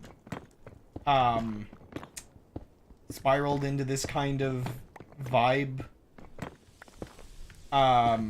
get caught up on, where, like, part of the problem in his mind is the idea that, you know, he can't have sex with her, and that's like part of, like, what in his mind he villainizes her for. It's just like, oh my gosh.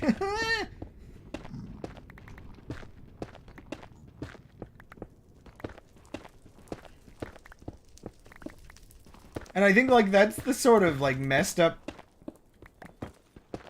shades of gray of all of this, is this character is feeling these ways. But also the presentation is like, leading you down the idea that he's a bit of a rebel, I guess, in a weird kind of way, because he doesn't like Big Brother and stuff. We're having a book club right now, basically. But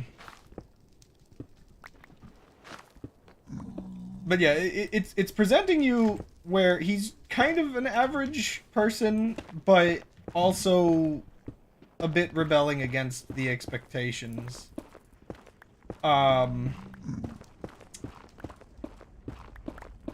But he's also, like, it doesn't necessarily mean he's, like, the good guy.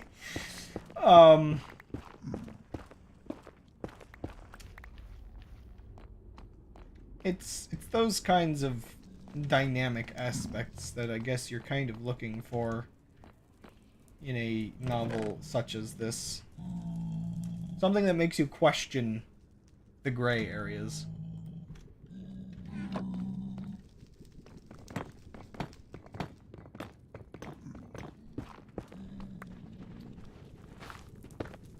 But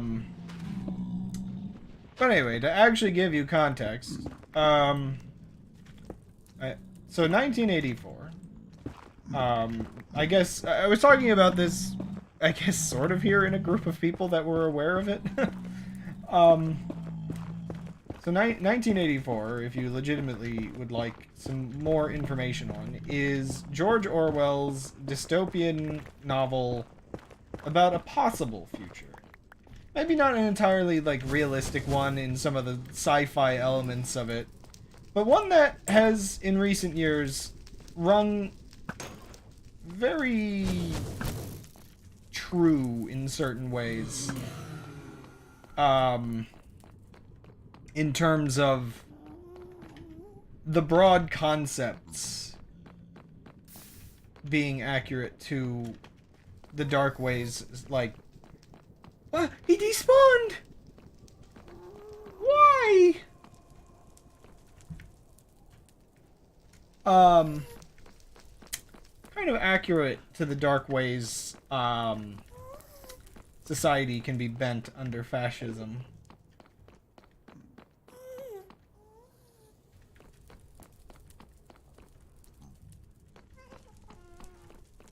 I gotta go unload some junk from my inventory and maybe grab another pickaxe. Guess I need to put more things up there.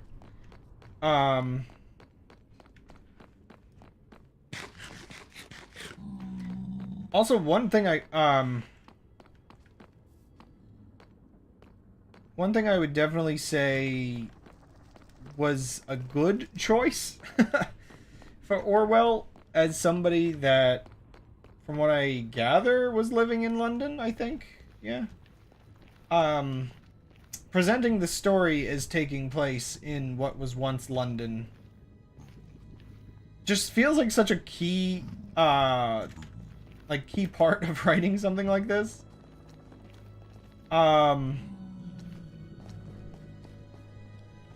Just because, like, the important part for the reader at the time would be to be very aware that, like, the point is... Wait, is Mike... No? Why is he angry? The point is this could happen to you, not in some faraway land. Okay, he's angry and I don't know why.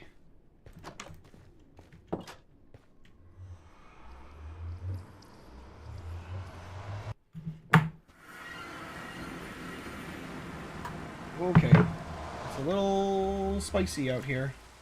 And I went out the wrong way. I got so used to it being daytime when I left. I'm glad that the outside around the Nether portal doesn't stay simulated. Okay.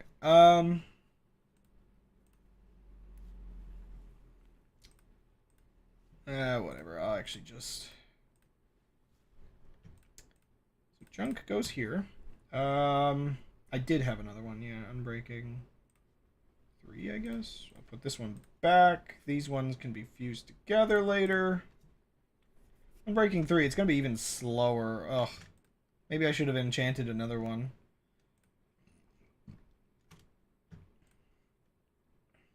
I do not need the doors. I don't know why I'm still carrying them around. Let's see. Anything else of interest to get out of my inventory? I'll keep that bow. I might combine them.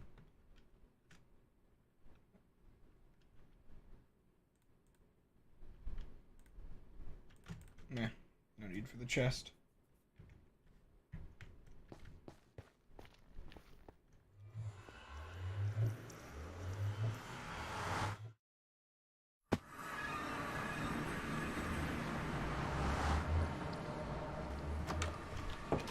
But yeah, 1984 was written in 1948. Or finished in 1948. I don't remember the exact details on that. I should probably remember it, but you know me, I only have half accurate memory. It was kind of a potential future. And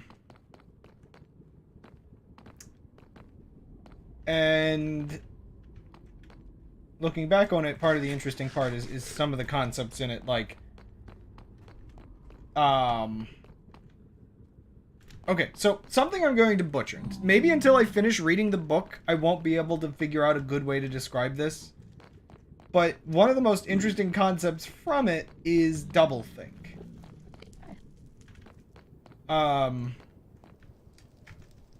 Doublethink is generally quite fascinating. But it is such an odd, like, I don't entirely know how to, like, properly describe it to somebody who isn't familiar with the concept. Because it kind of involves believing two contradictory things at once. Oh, I don't think that really works on him properly.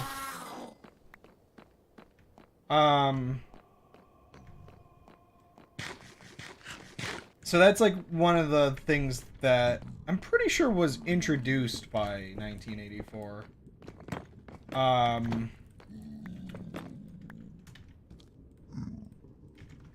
But it's that sort of contradictory logic, and again, it's one of those concepts that rings very, like, familiar in modern society with the way some people are.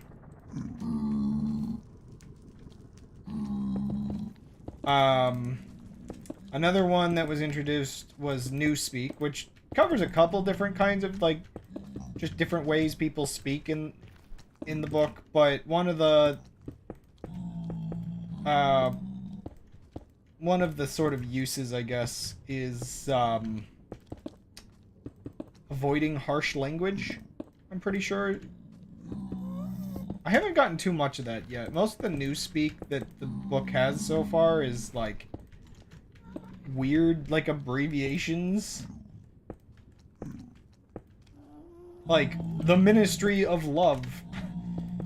Or the Ministry of Truth is, like, mini-love or mini-true.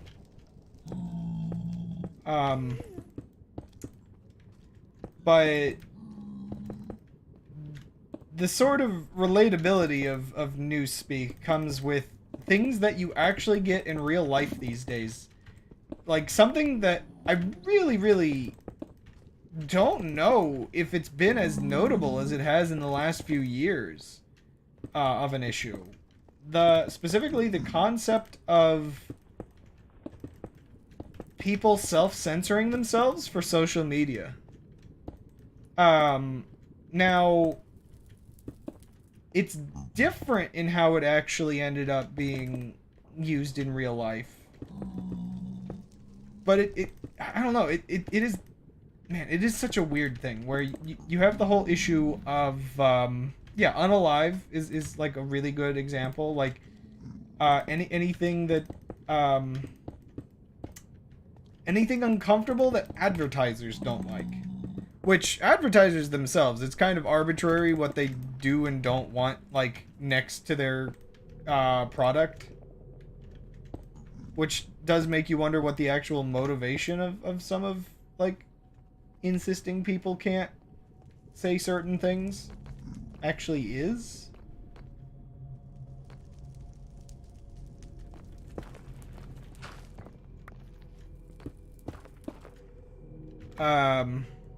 But yeah, sterilizing language. Some of it seems to be about being efficient, and some of it seems to be just about controlling, like, how people feel about language. Like, I can understand why, like, one of the first examples of it in the book is the different ministry buildings, because I think the idea of just calling it, like, you know, mini true or whatever, by abbreviating it, you get rid of, like, a bit of the harshness of, like, thinking about it. I don't know if putting the Nether Fortress blocks here helps. Yeah, the bot is being comically salty.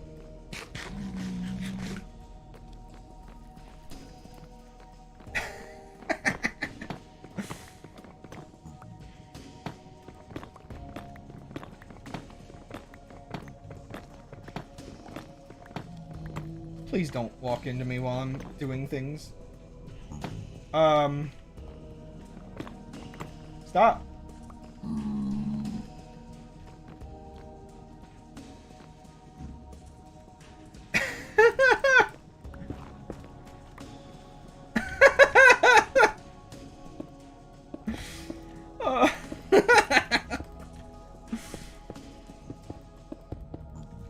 Dear goodness me. Whoa. Big noises.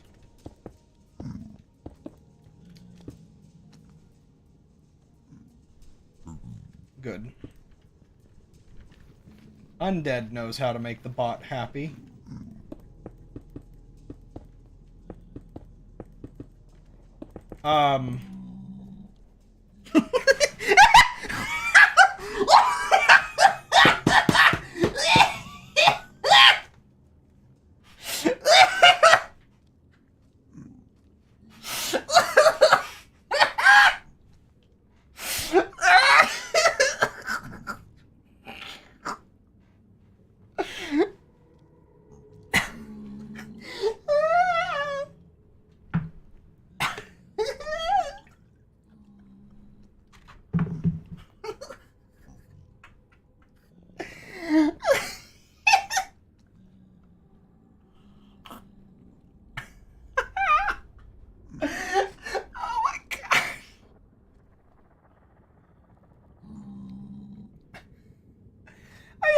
Recently. I admittedly did add that recently, knowing I'd be reading the book, but I didn't expect it. It's just, oh my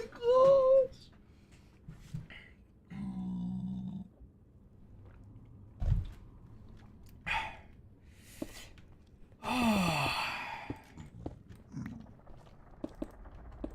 It really is alive. It knew it had limited time to say that at the most relevant time. Bot! Whoa, okay.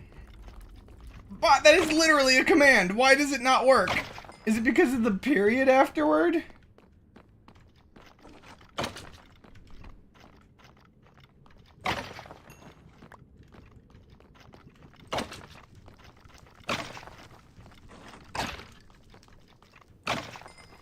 You're kidding me, though, right?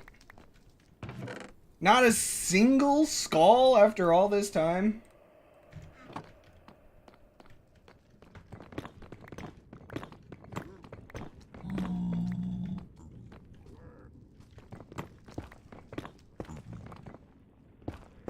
It has to be because of the period afterward.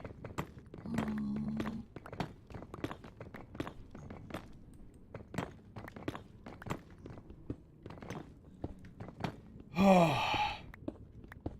Dear goodness. Whoops! There goes that. I mean, I guess I didn't need it for repairing anyway, but... Oops. Oh, it's so much slower. Maybe I should go get the, other two combined after all.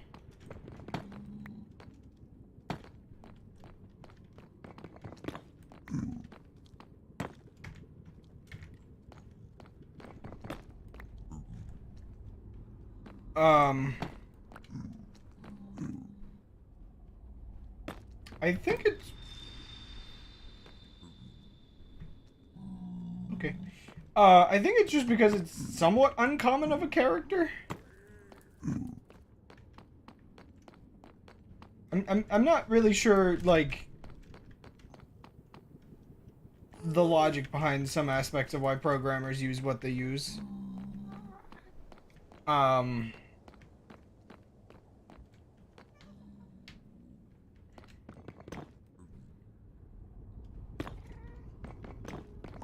But the bot breaks just enough that you end up seeing the commands involved. Again, there's a couple of reasons why I'd prefer to use the Python scripting for this.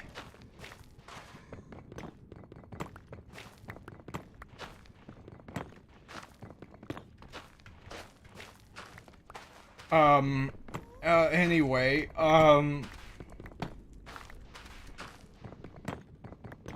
yeah, so, with, the novel, 1984. Oh, my gosh. Again, I know I'm the one that builds this bot, but, like... Seriously... It has so many options it could have used other than that. And it just uses that.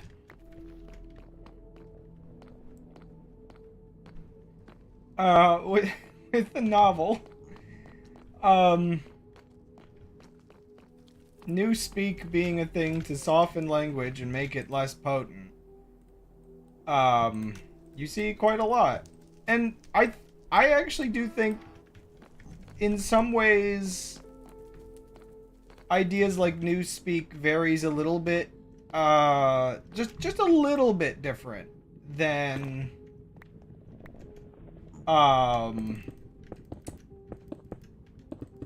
for instance, one of the classic examples is how concepts like shell shock or PTSD or whatever else over time has like changed term. Some of that is for an attempt at improving medical diagnosis. Shell shock doesn't apply to every single form of PTSD. But some of it was kind of to soften it. So it has like, it has some level of it. I think the fact that, some terms went out of use is a little bit of it, but there are cases where it does seem to like vary a little bit.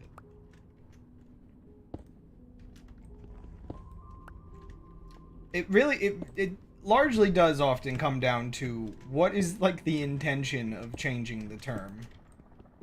Because, like, some of it's kind of weird where you have some terms that have changed over time because they have been deemed offensive. And that's more of, like, a weird arms race kind of thing. Where they weren't meant to have a harsh connotation. and they gained a harsh connotation due to people being edgy about it. And then, yeah, new terms kind of have to be made just to constantly shift away. Like, I swear, I'm still, like, learning about new terms from years ago for various forms of disabilities. Where they were just the term, became an insult, and then everybody stopped using them, and now they're not an insult, but like, they're just outdated and still kind of just remembered for once being an insult. So it is like a strange arms race with that kind of thing, but it's a little different, oftentimes. I think usually...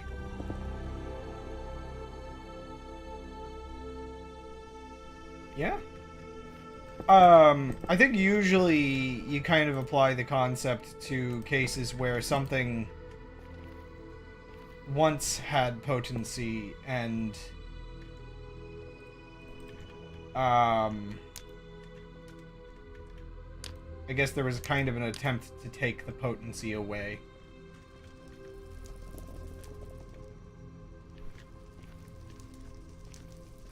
Like, again, terms around death, for instance. I don't care, like, how much it deboosts me. You're not gonna get me to stop saying the word kill, murder, whatever else valid term. Oh, fire doesn't light well now. Okay. I like talking about serious topics. And I'm not going to, like, speak my way around it. Like, it feels really weird to me how much people have allowed their language to be controlled by, like, advertisers. Though some of it's a little weird because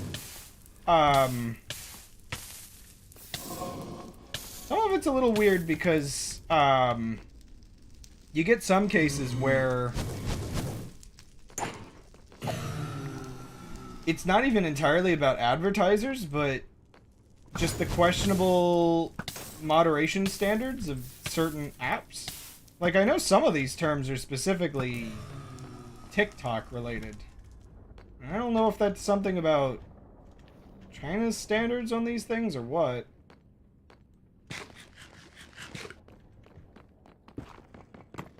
It's like, are you trying to manipulate other people? I mean, I guess it's like some of the weird things, you know, trying to avoid topic about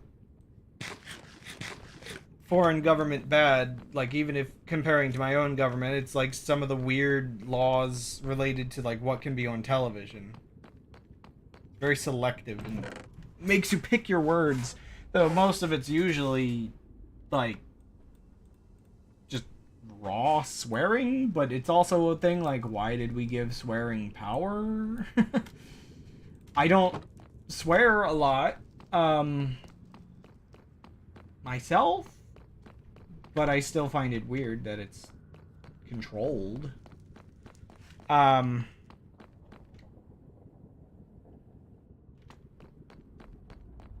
everything is always about advertising. Yes, it is. It kind of is, though. Because, like, even the TV standards was advertising. It's just, like, I guess it's just, like, the weird things of, like, how much of it's advertising, how much of it's, like, weird, prudish people.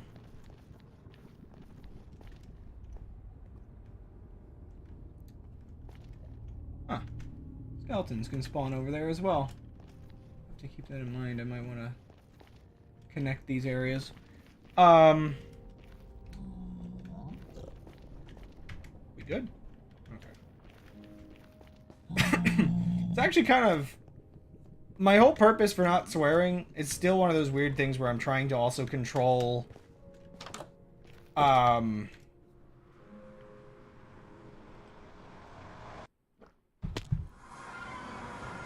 Um, trying to control my reactionary wording, I guess you could say. Because a lot of things like, oh geez, oh golly me, darn, all of those kinds of things are essentially just stand-ins for swearing as well. So it's like, if I'm not gonna swear because I want to control my language to like a distinct extent, then maybe I should control that as well. I'm clearly not doing an amazing job if I'm still saying stuff like that. You know what? Let's return to base. Oh, alrighty. Buy gold. You know what? I'm gonna take a BRB.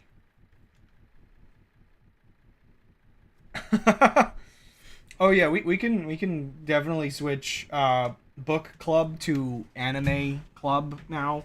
I mean, I did say the first thing I was reading before I picked up 1984 was One Piece volumes I had lying around. I'm gonna take that BRB and then. Yeah, I do wonder what the manga for that is for, but I'm gonna take that BRB and then we'll talk about anime, because. Yeah.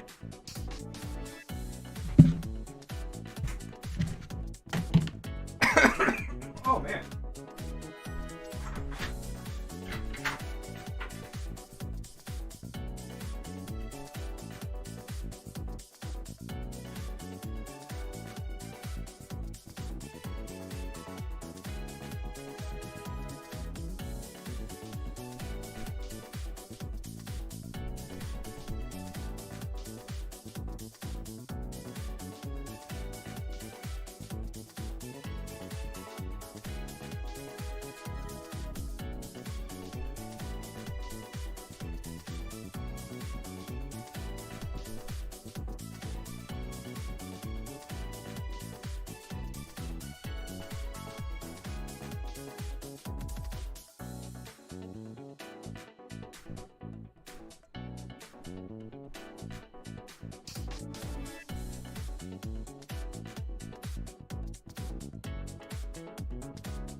Oops, I wasn't gone my entire 2 minutes. Yeah. Let me just take a drink and,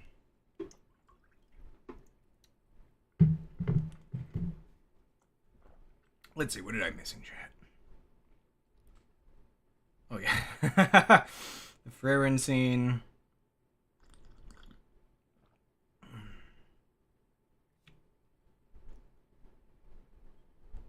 Yeah, I'm not concerned about ad revenue. Funny enough, even though I just ran ads on Twitch just now, the silly thing is it's just for my viewers' sake at this point. Sorry, I like... Speak. I am...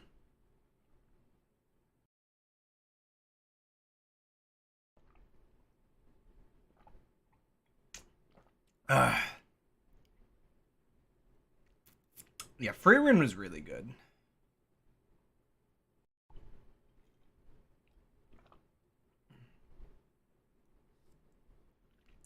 So here's here's an interesting perspective on swearing. For Spiky Boy, who didn't understand why it's bad. It is an interesting thing because as time has gone on, I would argue that swearing has gotten more confusing. What in the world is this like remains of a tree. Did I cut this down? Okay. So I think swearing has probably gotten just weird over time.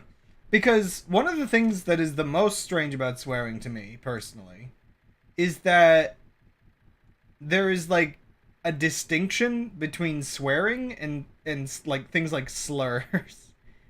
Now, like, yeah, it does, it gets into a very weird topic, because there are certain swears, specifically, like, if I could use, like, the most prime example, there are certain swears that function like a slur would, but it was never given, like, the level of power by society to have, like, the baggage and meaning. Like, slurs are usually associated with, slurs related to, like, race, for instance, but there's a few other functions of them, such as, targeting disabled people, for instance, which we were just talking about, the arms race of people being edgy. Basically, a regular medical term turns into a slur, and then it falls out of use. Slurring your speech and swearing your speech. Yeah, the term slur is also kind of weird, because slurring your speech is, like, a thing. But, so, the strangeness for me is there are definitely things that are considered swears that functionally,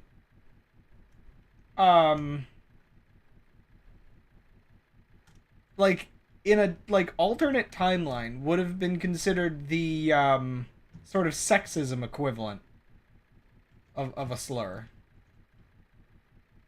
As, like, one of the distinct things where they're kind of weird. Like, there's definitely, and I think some of these have fallen out of use to some extent, though it's still very common in, like, anime, funny enough. There are, like, some weird things with swearing where it's just, like, its function is to be, like, offensive or insulting to a person.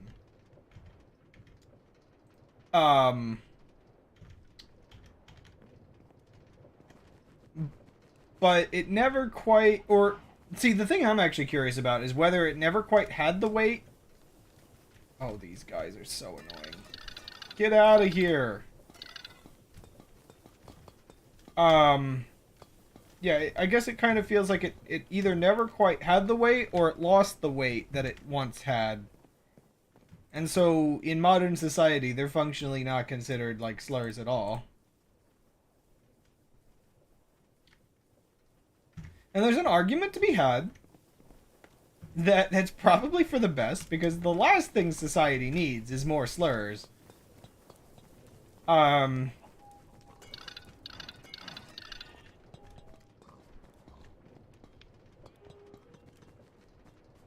it is interesting, the distinction of what kind of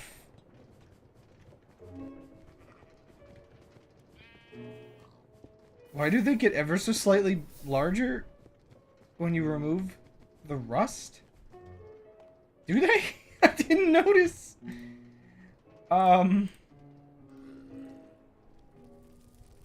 sure this is the right way around. Yeah, it was.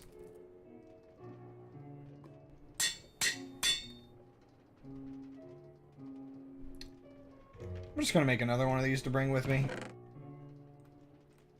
As well. But yeah, it is just kind of weird to me. Some swears have power and others don't.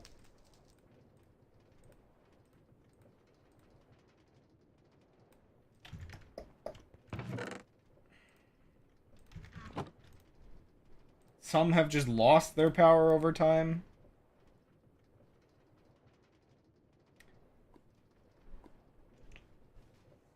I wouldn't say it's entirely inaccurate to say that any word can't then become a swear as well. Like, there's a whole plethora of them that are just terms for fornicating.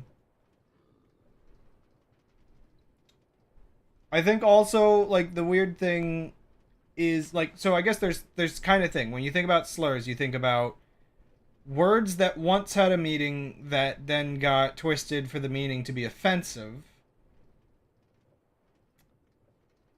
And then you have things that are just completely nonsense words.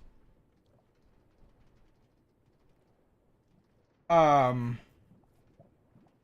so you I think in the same general sense, um you can turn a random word into a swear word. You can turn a random word into a slur.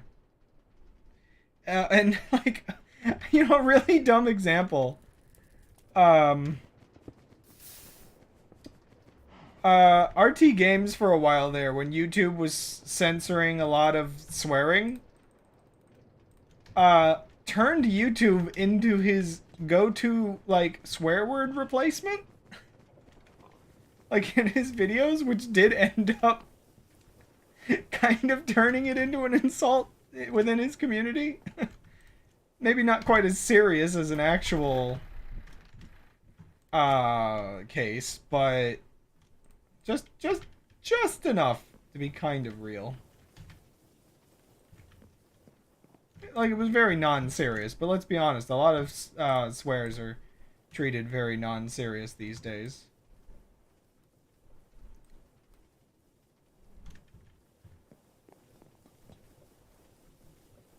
It's funny you should bring this up, considering shrimps.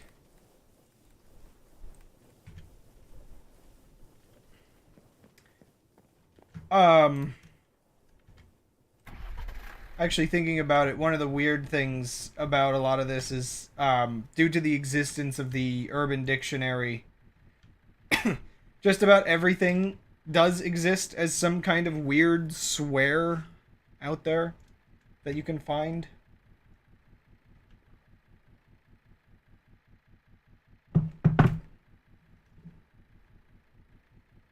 Well, yeah, so that's sort of why I brought up certain swear words that the original function of them was to essentially be, uh, like, I guess, so that's, like, the weird part is, like, probably one of the biggest distinctions you can get is sometimes, like, swears are targeted at a single person, which I guess that's, like, one of those weird things where it's a very society built thing that, like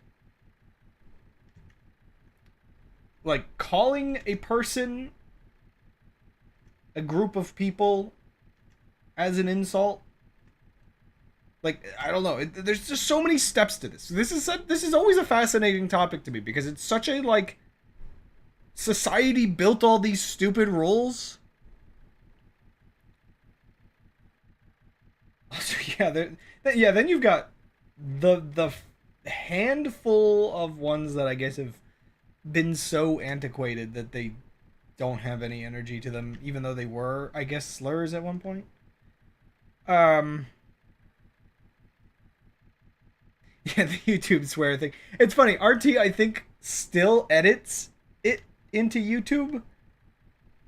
Um, Even though, or maybe he finally stopped, but even though it doesn't actually matter anymore as much as it did back then. Um, like, I don't think he has to, like he used to.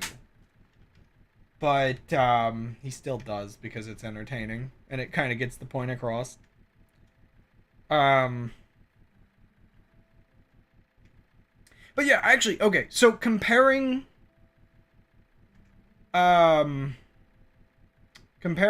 swears and slurs for a moment. And the specific distinction, so, like, okay, so if you're targeting somebody with a slur, in if you're calling them, for instance, a minority using a harsh term of it, and using that as an insult, I mean, that's very clear. Ooh, this is like no bueno. You're being a bad person kind of thing. Because you're being racist. If you're doing the same where you're using a term that's a harsh way to call somebody, like, disabled, that's considered bad because you're being, I guess these days we'd call it ableist. But the thing that's interesting to me is society didn't get quite as up in arms that there are a couple swear words that you can target at people, which this is the hard part about being somebody that distinctly just out of years of habit doesn't use swears. I can't just say it as an example. There are definitely like a subcategory of them where you're targeting someone with an insult, where you're like calling them like a woman, for instance, as like a negative connotation. And it's interesting to me that, like, yeah, the sexist terms, I mean, maybe one day, maybe I'm like ahead of the curve on realizing, are these not functionally... are these not functionally being used as slurs? Sorry. Sorry. Funny. Oh no. It's like somebody saying boo to scare you. Thomas says woman, and I go, ah! No. Sorry. Oh. That was stupid. Why did you turn into Waluigi for a second? I was scared.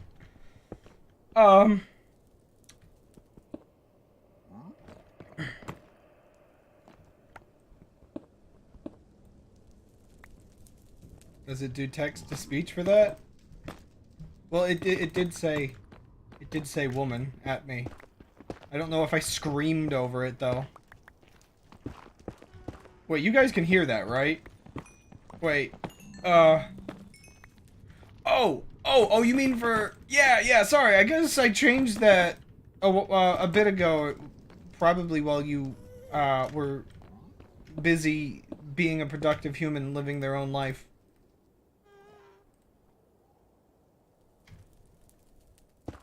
But yeah, you can use the invest in crypto to say messages now.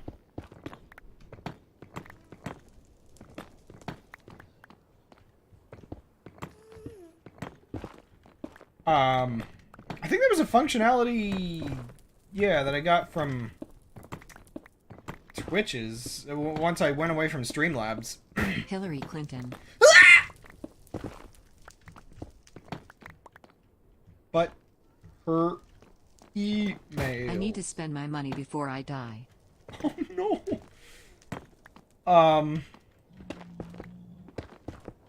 Thomas has been spending his money on women before he dies. Confirmed.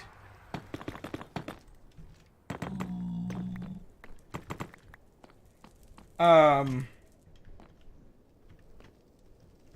yeah, where were we about the weirdness of, I guess, my overall logic that,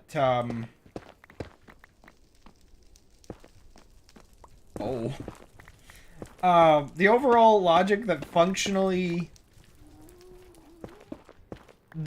really the only difference in my book between slurs and swears is that slurs are something, well, okay, insult swears specifically, because there's a subset of swears that are just exclamations. Uh-oh.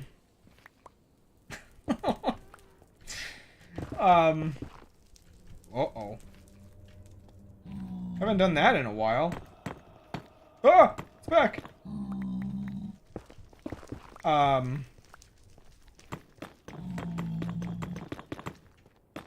yeah, swears that are used is insults. Society just hasn't given the same weight to, is the main difference between them and slurs.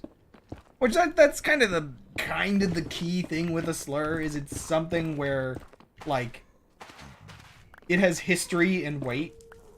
Though, I also feel like we've seen that it doesn't take very much effort to give it history or weight. Considering how quickly they can be developed. I mean, does helping the blind count? Does helping the blind count as spending money on women? Does political donations in America right now to parties that aren't trying to destroy women count as spending money on women?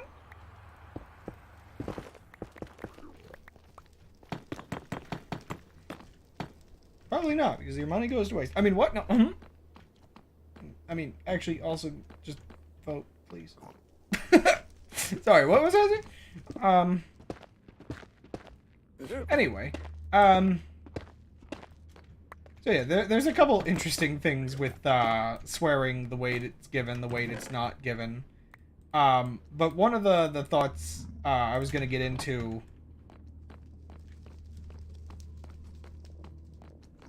because, like, I guess the weird thing for me,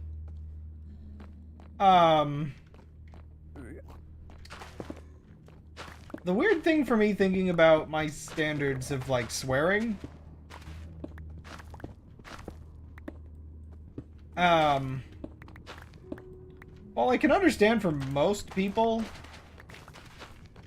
and for those, due to the connotations of everything, those it is directed at, I can understand where slurs are, like, worse. I'm also not the kind of person that's going to want to, like, direct insults at people and, like, attack them anyway. So there, I guess, is, like, a weird layer of, like, I'm not going to say, like, offensive things at people to make them feel bad. So I'm not going to do either one? So I guess it's just weird for me that it's like both swearings and slurring pass the threshold of, like, my comfort of saying things.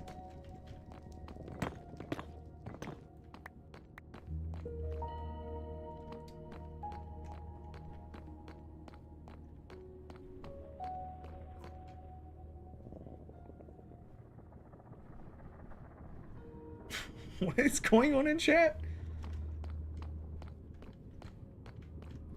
I don't know. Okay. Oh, actually, okay. Here's a weird one. So, at least right now, from every understanding I have,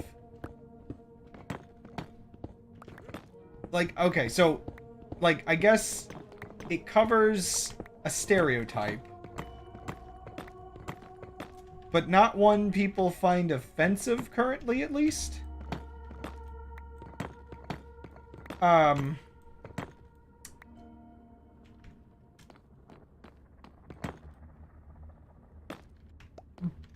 Is there, like, a chance it could become, like, the N-word? Where, like, those, like, in the in-group are allowed to say it, but everybody else isn't? Which I think, aren't there already, like, terms in the gay community that are like that? Those are the weirdest, okay, those are by far the weirdest kinds of slurs for me. The sort of, like, selective group slurs.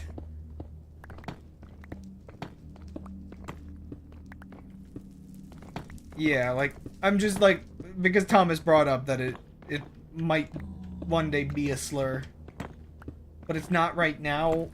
But I don't know, does anybody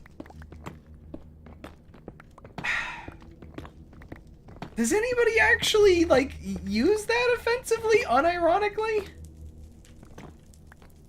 besides Sephiroth in that one video that is like weirdly funny, because does anybody even know what I'm referencing?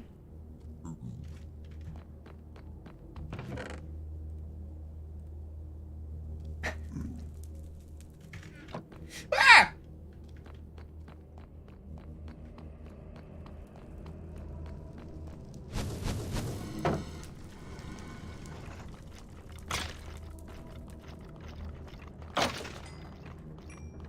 Lately, okay.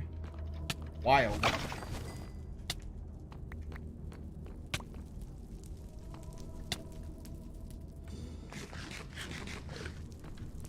Yeah, I guess it'll be one of those. See, that's the thing. Anybody, it is so annoying because it really comes down to the like power people give it, and like, I don't know.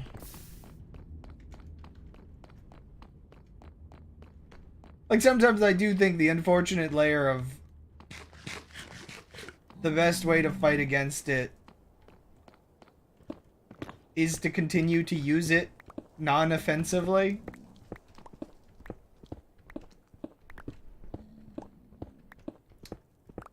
I suppose... Oh gosh, yeah, Karen's a weird... Yet another weird one because, that digs into the layer of, like, it has negative connotation, but because of the demographic it's focused on, I don't know whether it will ever get, like, damagingly long-term, like, connotation, just because... Whoa. Like, people probably stop naming their kids that, much like people have probably stopped naming their kids, similar to the Alex device. That just kind of happens. But, I don't know. It's like how, like, cracker is considered a slur, but most people that it would be directed at care so little, I guess, that even I'm, like, willing to say it out loud as if it's not. Really? Because who cares?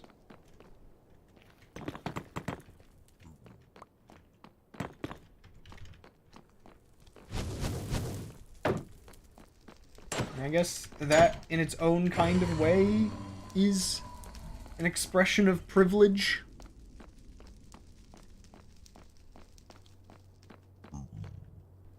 Polly, want a cracker? Thomas, how could you? No.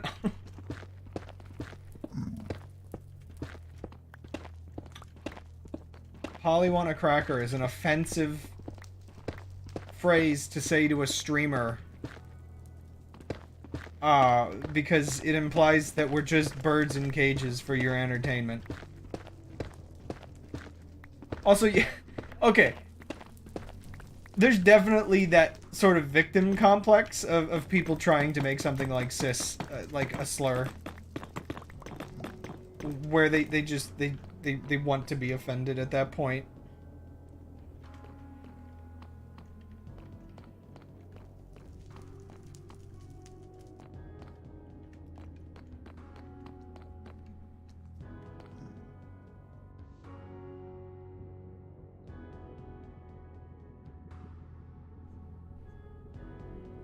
Alrighty. Just catching up on chat there. But yeah,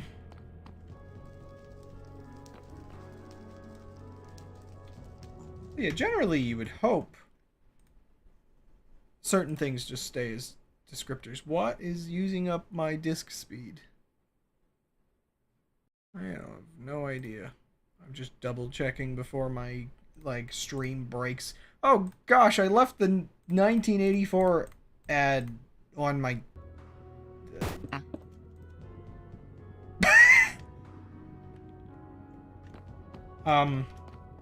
Sleep well, shark person?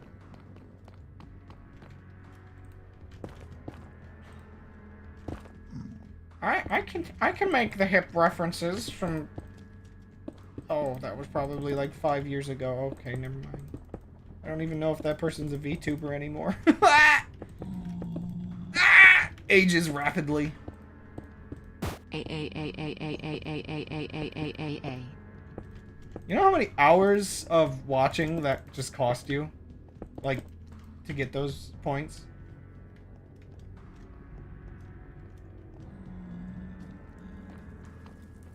Ooh.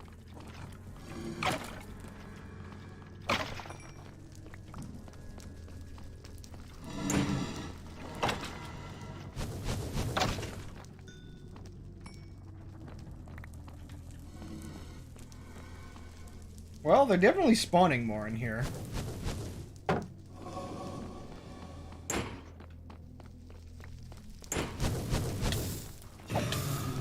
My brain thought that might have been a wither skull on the floor for some reason.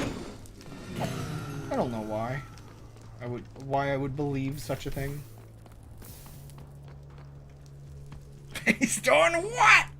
It's based on 1984. The hit novel about what the future could become.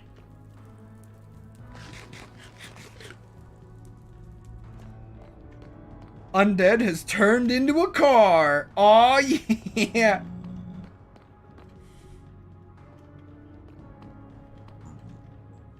Oh, wait, no. The bot is angry that I've misinterpreted it.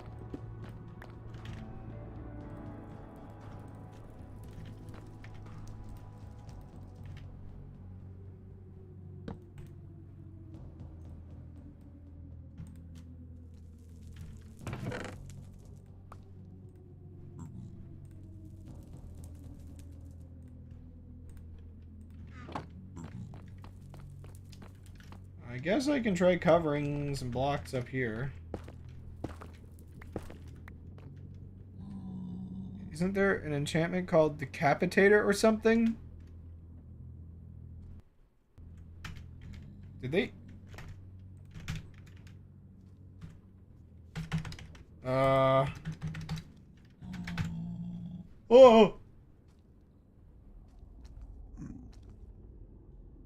One second. Let me look this up. They might have added something, but that might not be in the version I'm playing.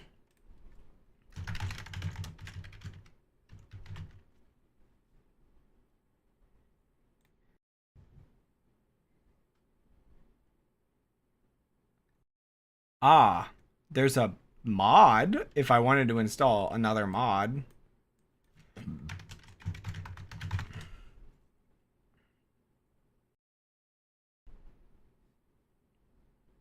Hmm.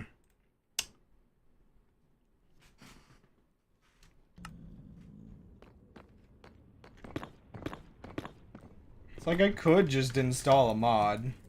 I've come this far, right? Like... This is my overall punishment for failing to protect my base. Wait, does this just go through? No.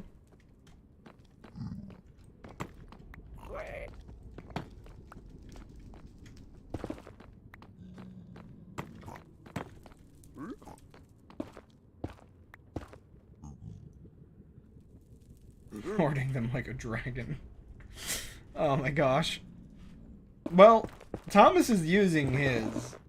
So there's a chance that maybe one day you'll be able to surpass Thomas as you hoard and Thomas spends.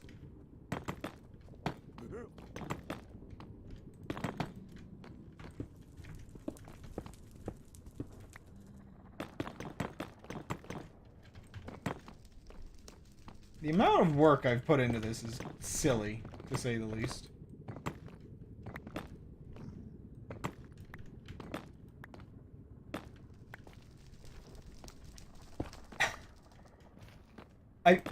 I feel as though it is probably a word, but not one that anybody has ever really needed to use.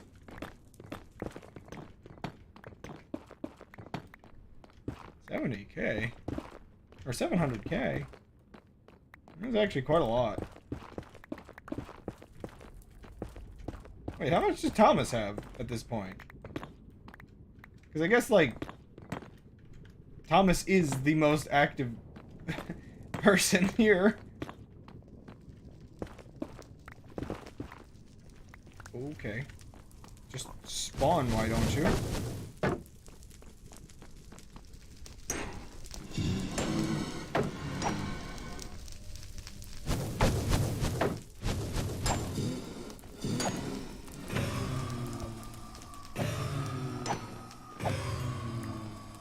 Anybody else? Not really. Maybe. Technically, yes, there is dechanting in this game now. I believe if you put enchanted tools into a specific, thing, it'll break them down into, you know, experience orbs.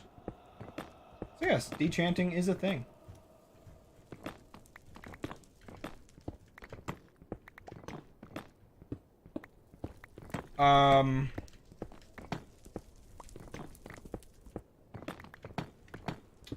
I mean, technically, yes. There is a case where Steve does eat enchantments.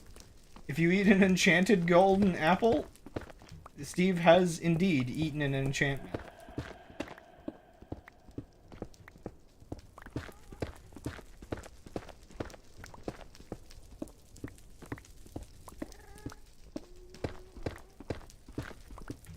This is Minecraft. These are all real things.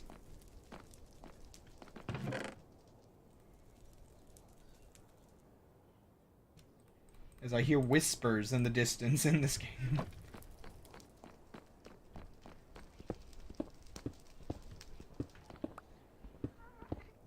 Steve is how I'd like to live my life. Just building and not doing much else. Instead, I just do it virtually.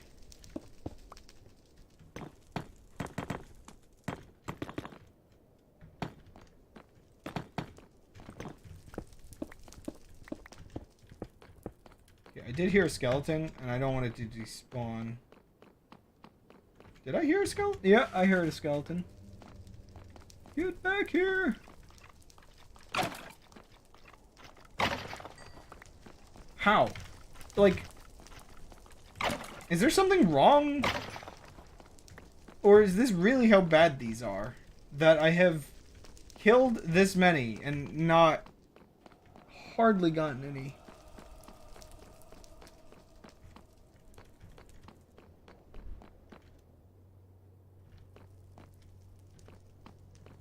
Everything starts to look like wither skeletons after a while. Minecraft Eve. I almost would not be surprised if there's one of the alternate default skins that's just called Eve.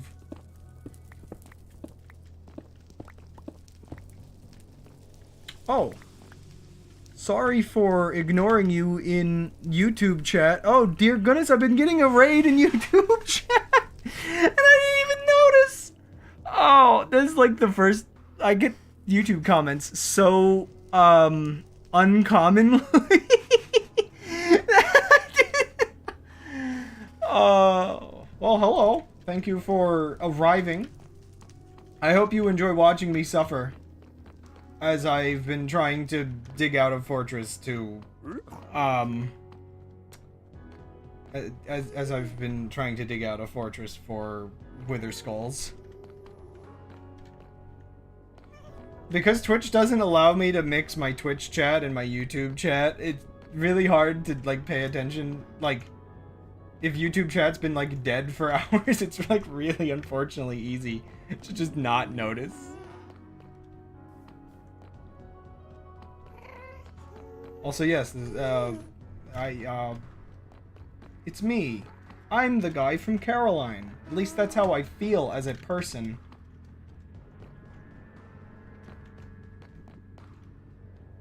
And my pet Hammus.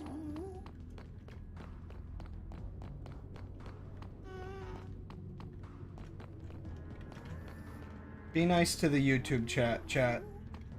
Coraline, Caroline, whatever. Brain, melt-a-line. I'm a little dumb. That part's normal. Anyway, want to hear about 1984?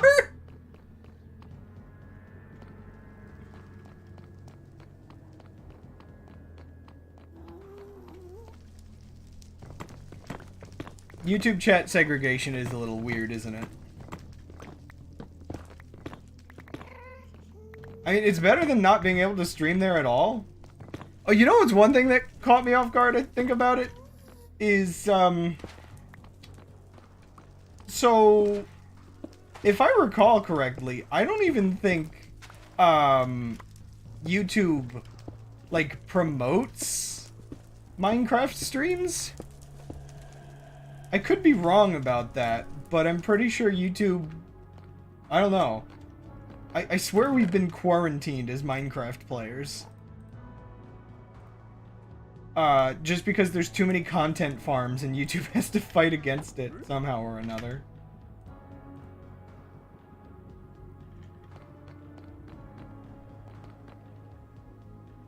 Oh no! That's not my fault, that's RT Games' fault. Wait, we established it as a swear, not a slur.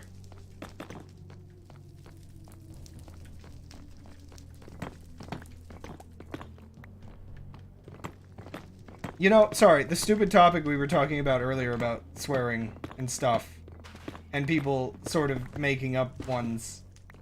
I guess ironic, like, uses of things.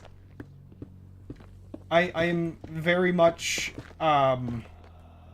guilty of ironically using the word gamer as like a bad connotation. Oh no. Unfortunately, we as gamers have done nothing to fix that connotation at this point. Though yeah, I suppose I suppose I did have that whole topic recently about, unfortunately, gaming communities have kind of reverted. People have gotten worse in a lot of ways. Like, there were a couple years there where everything felt like it was getting better on the internet, and then it didn't.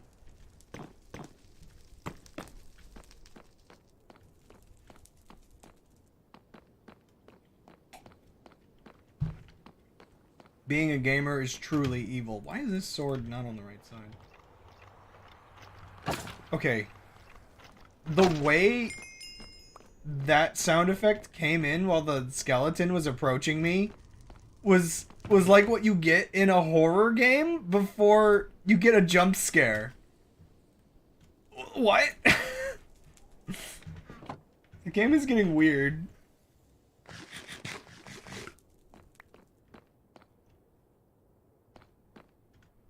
I don't like that I can see through here because it keeps making me think there's a wither skeleton.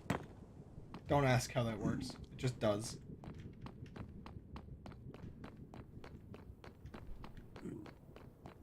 Okay, well, I've learned my lesson.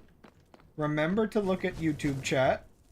Because apparently people raid on YouTube, which is culturally a thing I guess I just wasn't entirely aware of.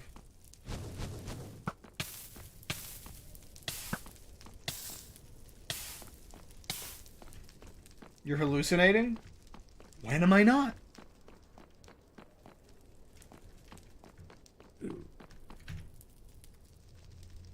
You expected me to be sane?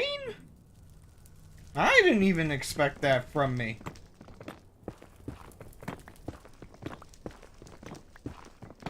I sometimes do worry, actually. A little bit. Just a little bit. In the back of my mind, I worry whether I am going a little crazy.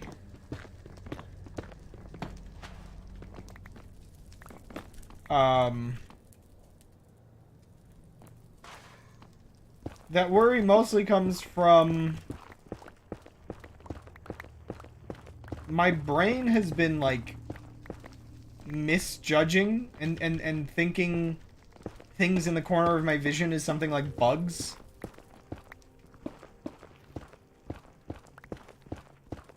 it's a little awkward. I don't know if I'm just on edge. I could just be on edge. But it like,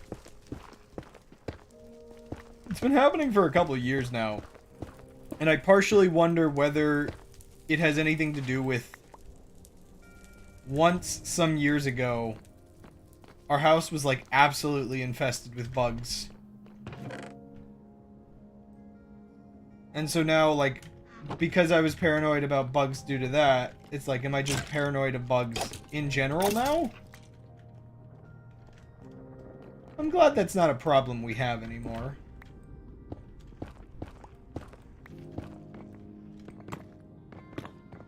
Well, I mean, it's slightly a problem, I guess.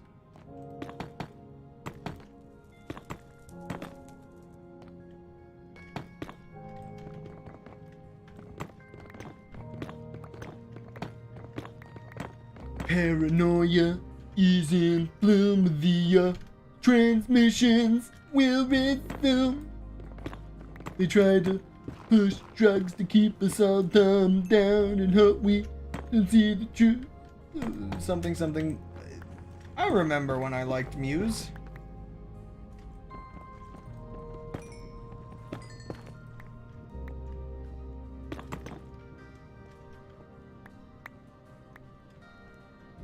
Unfulfilled. Ah, yes. Unfulfilled bug dreams. Are you sure they're not like unfulfilled bug nightmares? Because I had a problem in the past when I was more arachnophobic, where I would end up having these dreams where I was like coated in spiders. That wasn't pleasant to wake up to. You know, maybe I need more time away from the internet or something. Because, oh, hi. I was just now reminded that, I have been having a problem recently where I'll be in bed for maybe about, half an hour or so, and then I'm just, like, woken up by anxiety. Yeah, maybe I'm not healthy. Oops.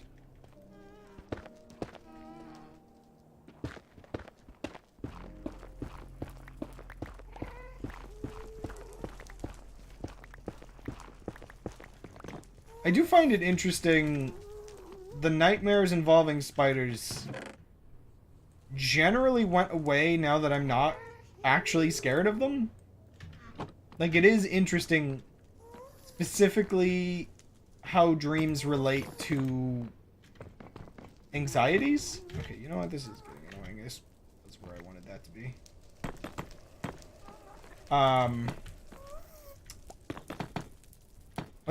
Like, I had a crazy arachnophobia. One of the problems I had, and honestly, I probably still would do this if I'm being completely honest with myself, just because it's a safety thing.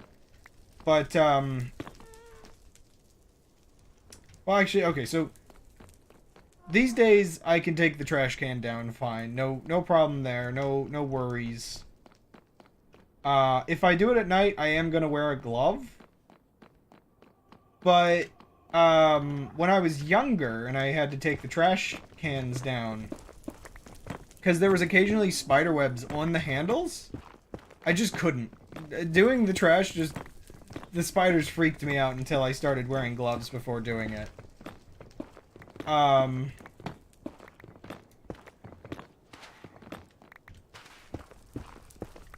So it is one of those interesting things, like, I was so scared of spiders. Like, I couldn't really work in the yard or just do anything where spiders would be. Oh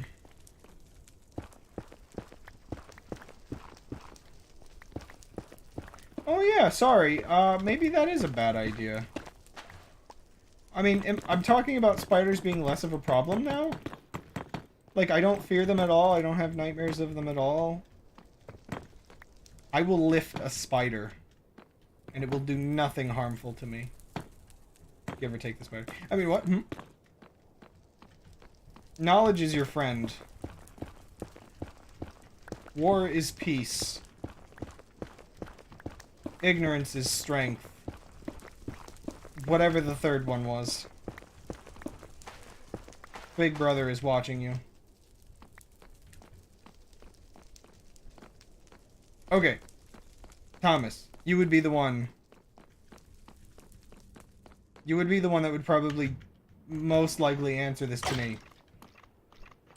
When advertising Big Brother, how much would they focus on the phrase, "You're watching Big Brother," as like a counter to Big Brother is watching you as like a phrase?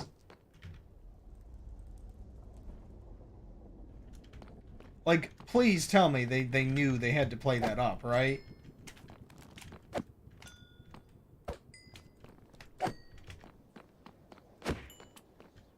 I love that punch sound.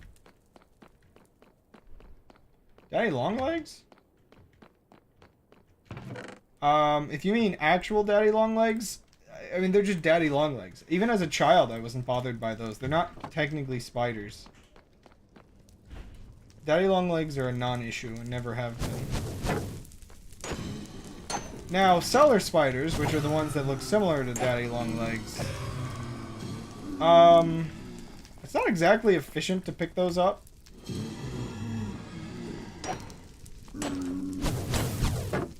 I think I've been bitten by one of those, but they don't really, like, hurt, so I wouldn't really be scared to pick them up just because they're, like, their bites are so minor. But they're not really efficient to pick up because they'll fall apart. You know what? This was dumb. Why am I doing that?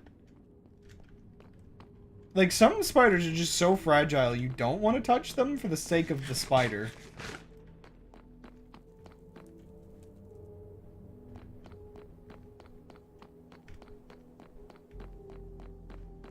Okay.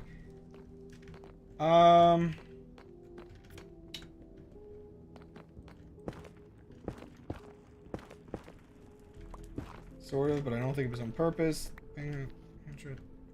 Someone is always watching. Oh my gosh.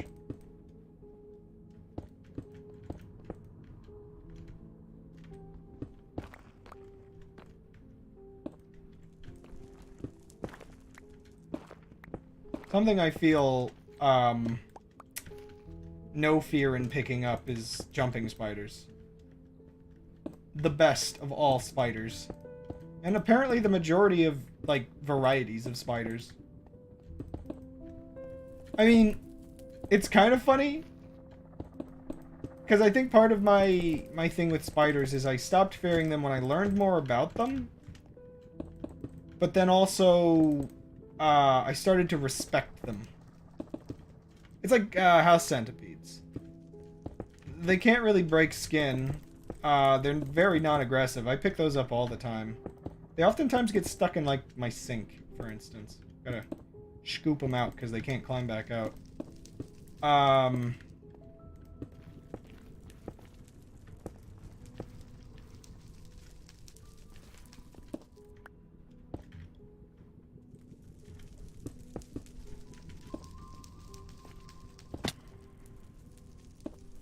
The common household has 300.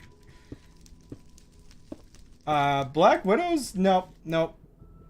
See, the thing about not fearing spiders is the knowledge of which ones can and cannot hurt you. When there are distinct spiders that can and will hurt you, like, Black Widows basically established my fear of spiders, initially, due to almost run-ins with them, when I was younger. So they're a bit of a no. But for good reason. In fact, a family member recently, a couple of years ago, had like a really bad bite. Really annoying, to be honest.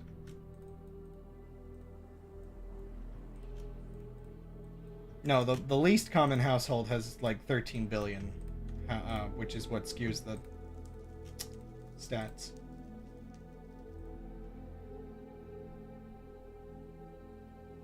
You really almost saw one? Well, no, like, I almost touched one as a child. I swear there was one I got bit by, but it would have been so young, I don't know if I would have had, like, proper memories of. But I definitely, multiple times have almost touched them. I believe I had once... Yeah, like, they will bite you.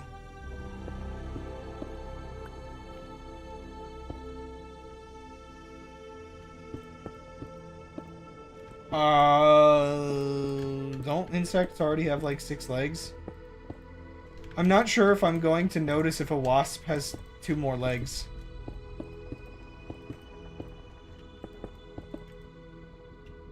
Honestly, if I can shoo yellow jackets out of my house, I don't think wasps are that much of a threat.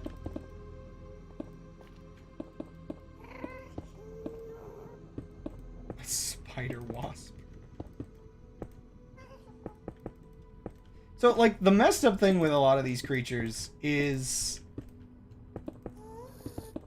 you're not gonna have problems with them unless you, like, squeeze them.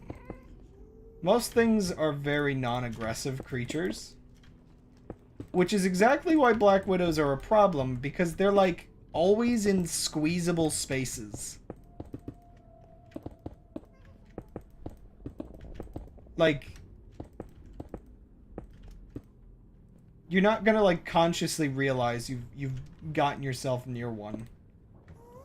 It's kind of more about realizing where they will be and not sticking your hand in strange holes. Okay,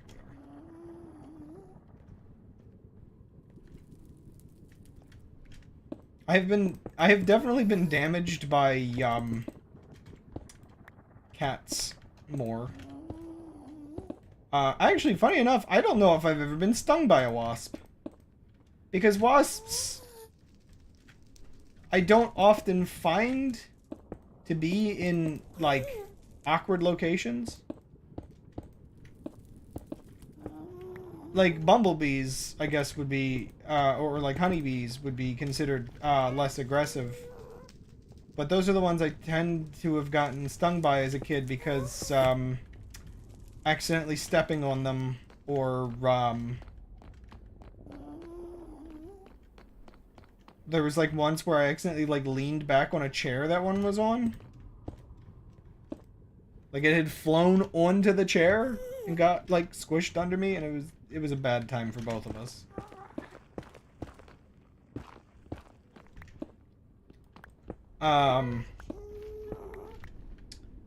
I don't actually think wasps are aggressive. Or at least I've never had, like, a notable run-in with one being aggressive.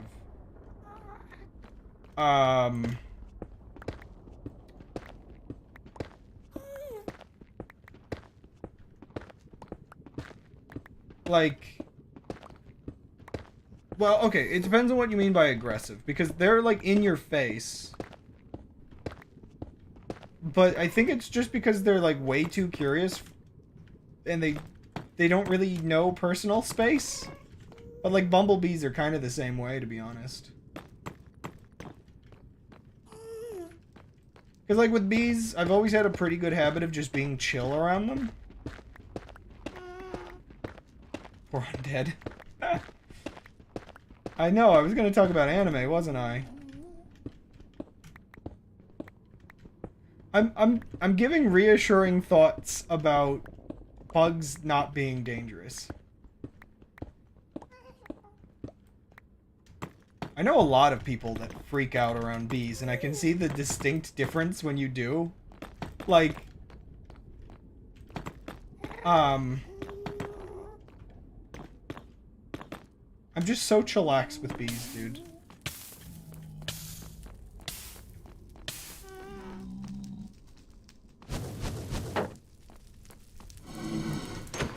Whoa, pigman. Ow.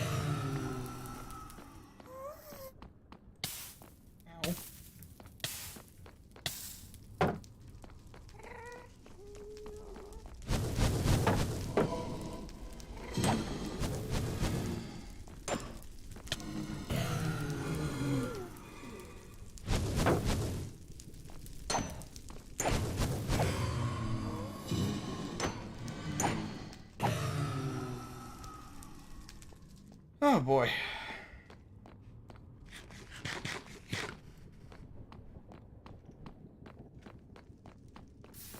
I mean, it kind of depends. Like, is this mutant wasp essentially a, like, there are certain types of wasps, which, okay, I guess this is, like, one of the weird things for me is when I'm describing these things, I'm describing what's common in, like, North America. Now granted, thinking about it, even a huntsman spider is actually surprisingly chill, so... I don't know, maybe this distinction does spread pretty far for, like, spiders. But I do know there are some pretty nasty variants of wasps. So I guess there is that. Not all of them are chill. Like, the number of legs doesn't make a difference. If I'm not, like, freaked out by spiders, like, a wasp with extra legs, like I said before, I'm not going to be able to tell it has more legs. Like, you think I'm counting the legs on these creatures? Like, actively?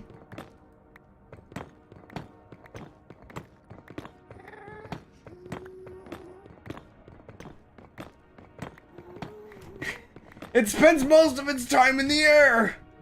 Its mobility has increased by, like, 1% situationally.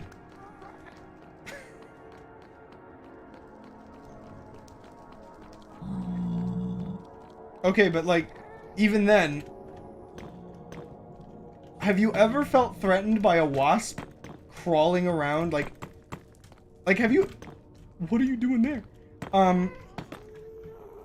Have you ever, like, seen one just kind of, like, wobbling about? They don't really seem like they...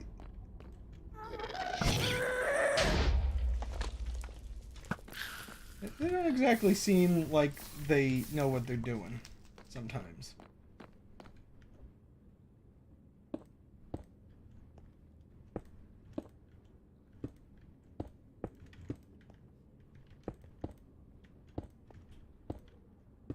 Sprinting at you?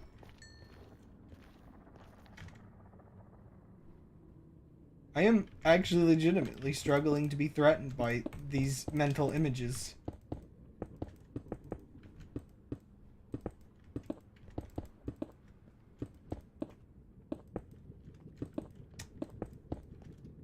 I like how I'm trying to grab this gunpowder as if I don't have 14 billion gunpowder at home.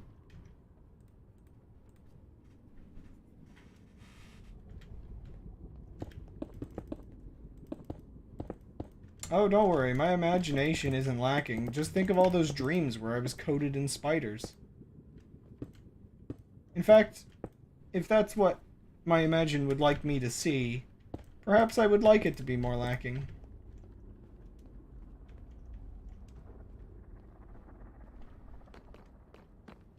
Are you threatened by Bee Mario? Now that's something I'm scared of. Bee Mario? A guy in a bee costume?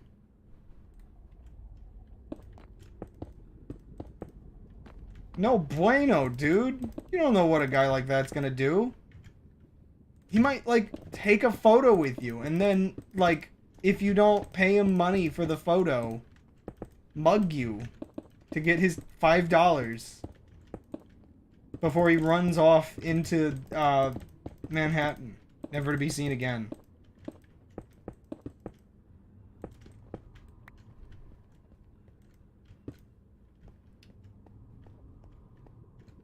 Nah, I can't feel threatened like by that because Mike Tyson would never be a bee. Impossible. Improbable.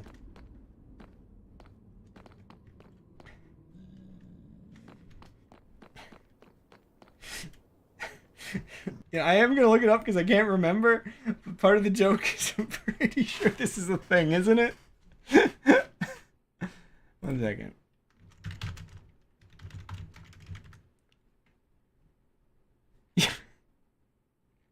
Yeah.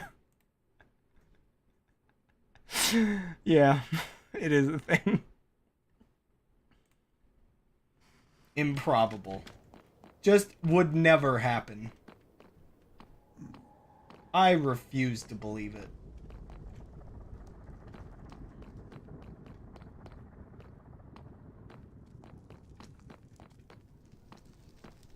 Mike Tyson wouldn't do that. He wouldn't dress in a bee costume and post it online. Just doesn't happen.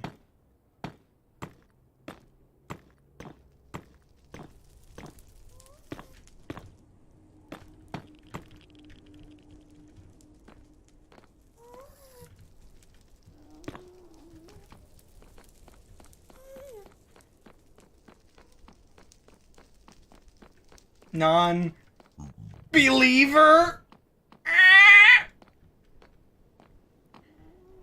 You know, it's past the end of my stream time. And I've done all this work and still have yet to get a single skull.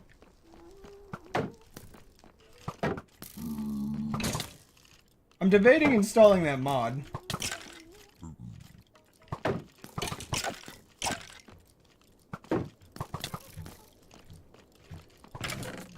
Oh, that's bad. Could you all, like, not? Okay, 2 of them are fighting. Okay, the other 2 are fighting.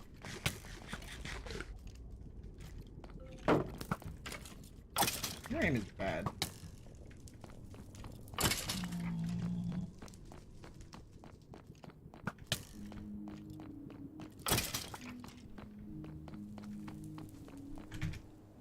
Riddled with arrows. Riddle me this, Batman! Arrows?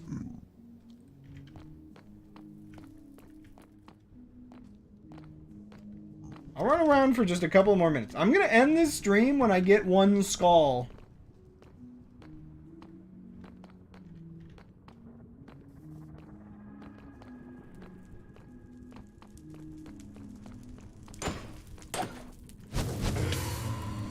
Really?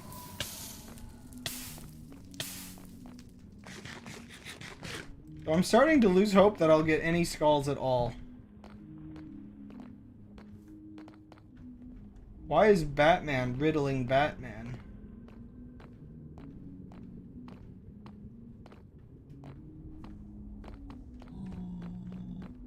Anybody?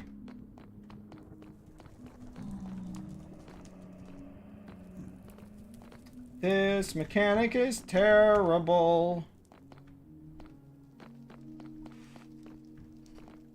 I love running around in circles until I get the thing I want. Isn't it great? And then things that I don't want happen as well?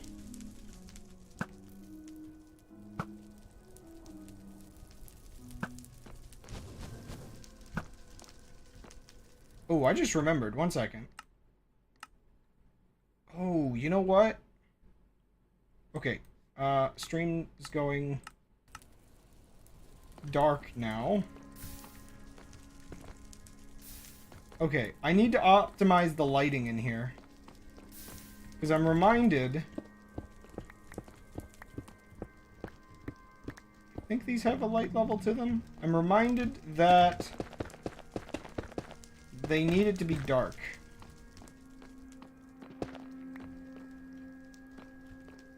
And so these are probably slightly not helping.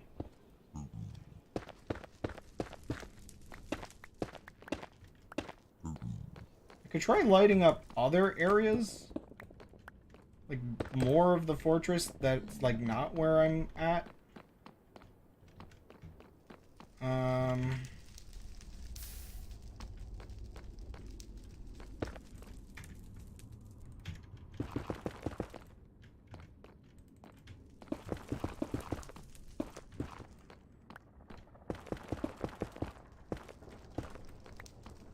Of course, now things can spawn on top of that. I'm just so desperate to get these dang skulls!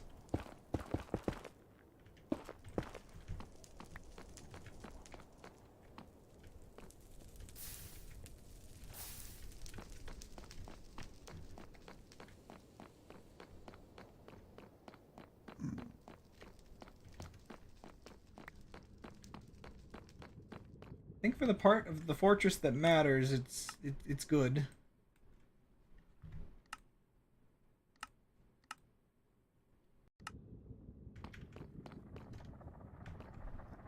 I mean, unless I want to block up that as well. I don't think those have a light level that would reach the floor, but you know what? I'm just covering my bases here at this point.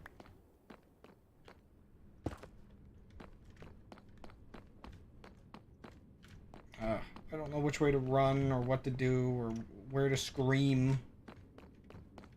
But I'm going to run this way. I'm going to light up these hallways. Just to lower the chance that things are spawning nearby.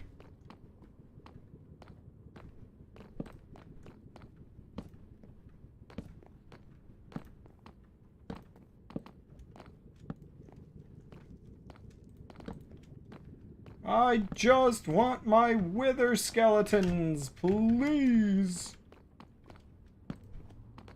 Of course, one spawns down this hallway. I mean, I'll take it, but it's not exactly where I want them to spawn, which is part of the reason I'm lighting this up.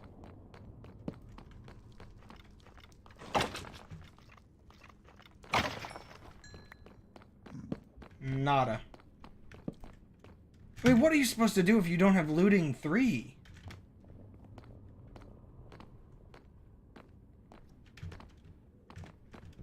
That's the second time this joke has happened. I mean, maybe I should leave these hallways lit up, because then there's a chance I can run back and forth and they'll be here occasionally.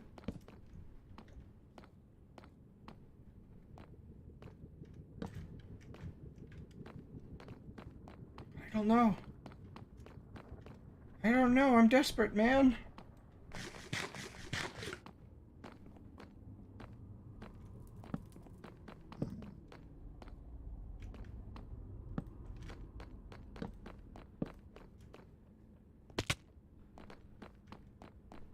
Please. Please just spawn. I wonder.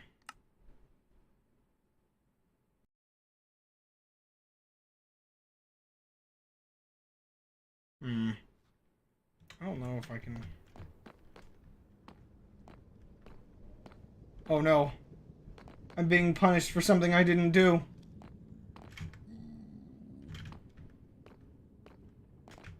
None skull, only torture. Like, I feel like the back and forth I have to do is I have to run all the way to this end of the fortress. And I gotta turn around and run all the way back. And just hope that enough things, like, despawned?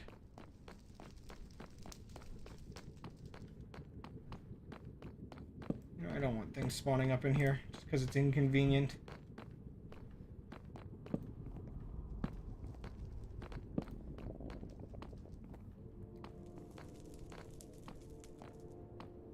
Okay, maybe I should have actually left that untorched.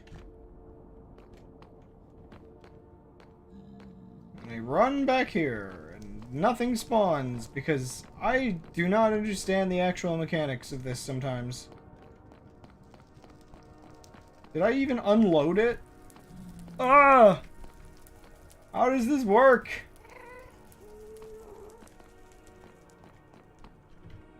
How much would I die if I fell off this? Oh, a little bit.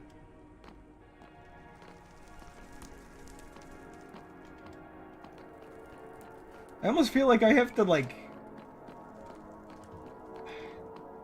Should I just AFK this off stream? Should I just install the Decapitator mod?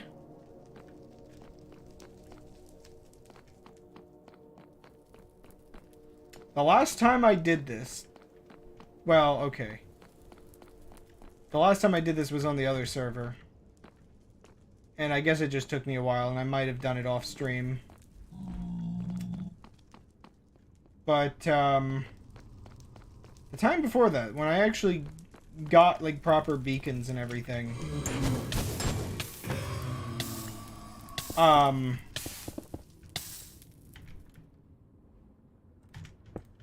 I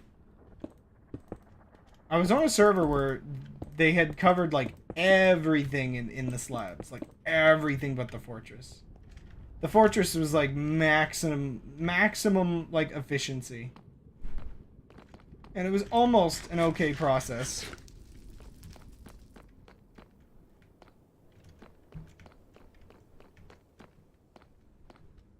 I just don't know, like, how much more of this do I need to dig out? I guess, like, every bit that's,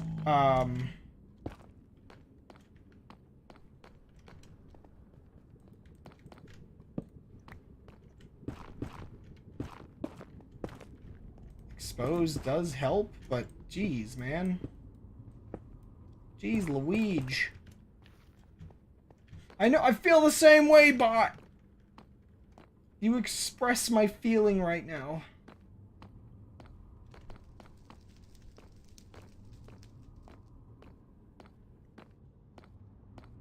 Let's run all the way back. Because, like, that's gotta be out of render distance, right? Honestly, I feel like the fortress that I had on that server was large enough and blank enough that I could just run in circles. Like, yeah, that is my render distance right there. I've completely refreshed the entire fortress. Like, what other places? There's, like, how much more would I have to explore and like, cover? I'm gonna get rid of these torches again.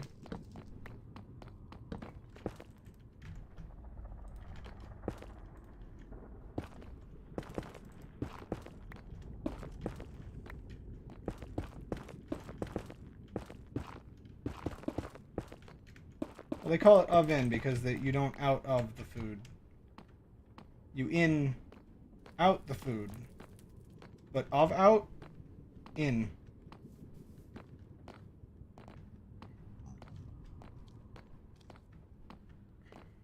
When the hot eat food, out in. Of course you in of out. Dear goodness.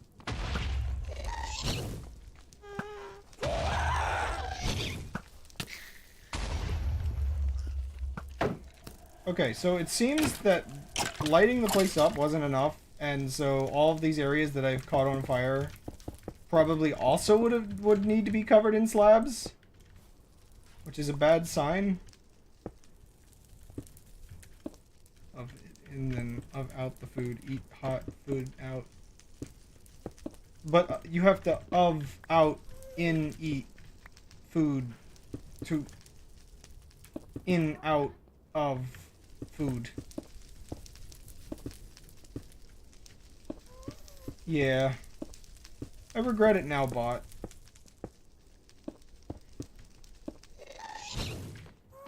Where?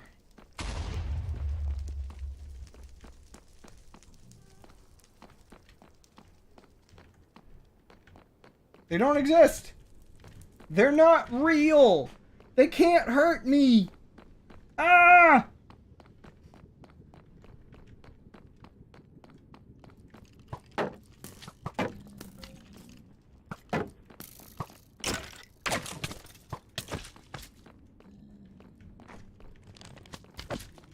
I like how these guys are sometimes like one of the more dangerous things that can even spawn here. Of course, you all being down there is not convenient to me.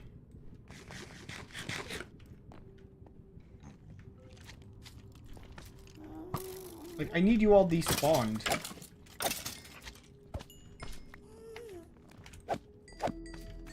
Get. No, you made more! I can't have even more of you! The stream turned into a nightmare! Dystopian, even! I have 1984 problems, and I don't want any of this to be any of them.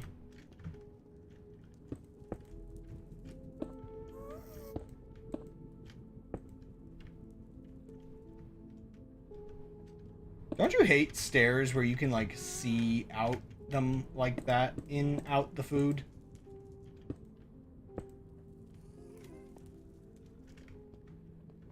Yeah, I'm very privileged to only have almost 2,000 problems.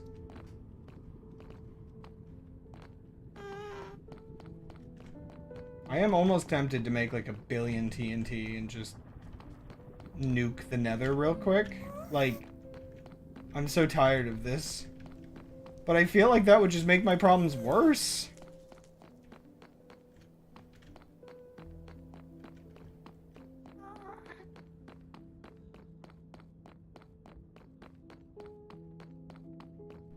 Wow.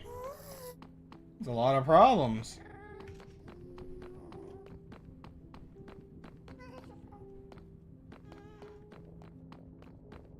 Every time a ghast spawns, it's like another thing I have to kill too. Because I want to leave them alone because they're annoying to kill and they take arrows half the time. But I kind of also have to get rid of the ghasts as well, don't I?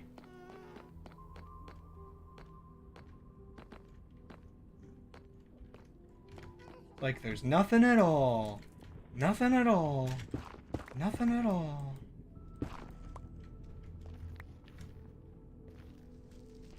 Okay, like... My helmet! I stepped on lava and it destroyed my helmet? I have to go get that chest plate. If something starts chasing me, I guess I'll just leave and have to come back next time.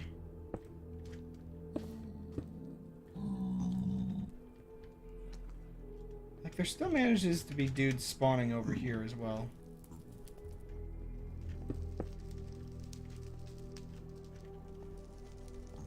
It'd be kind of messed up if the half slab trick just doesn't work anymore.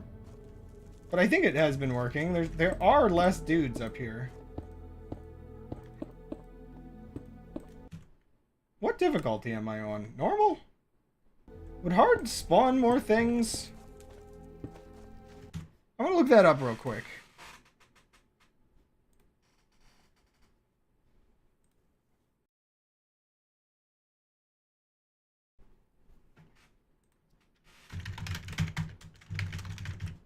Let's enable hardcore mode. That would go great. Also, so 1.5 times damage. They would deal on normal difficulty. In some cases, drop higher value items when killed. The hunger bar can deplete. Not only damaging, but also killing the player. Drains completely. Zombies can break through wooden doors and spawn reinforcements. Spiders. These effects is nearly infinite. Oh. Infinite duration and always turn into the pillagers spawn near the player. Huh. Have I not been seeing pillagers? It doesn't really seem like they spawn more. But maybe they do? I don't know. But more drops, maybe. Let's see. Wither skeleton.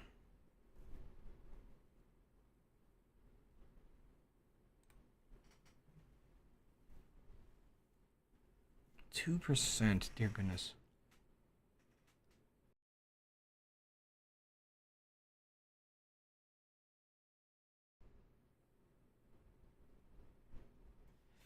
Oh gosh, it's worth a try. Oh!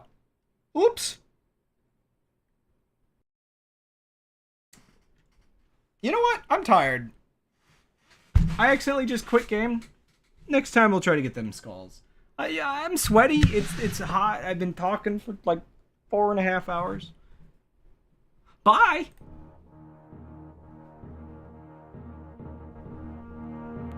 I know what a septillion is. I've played Cookie Clicker.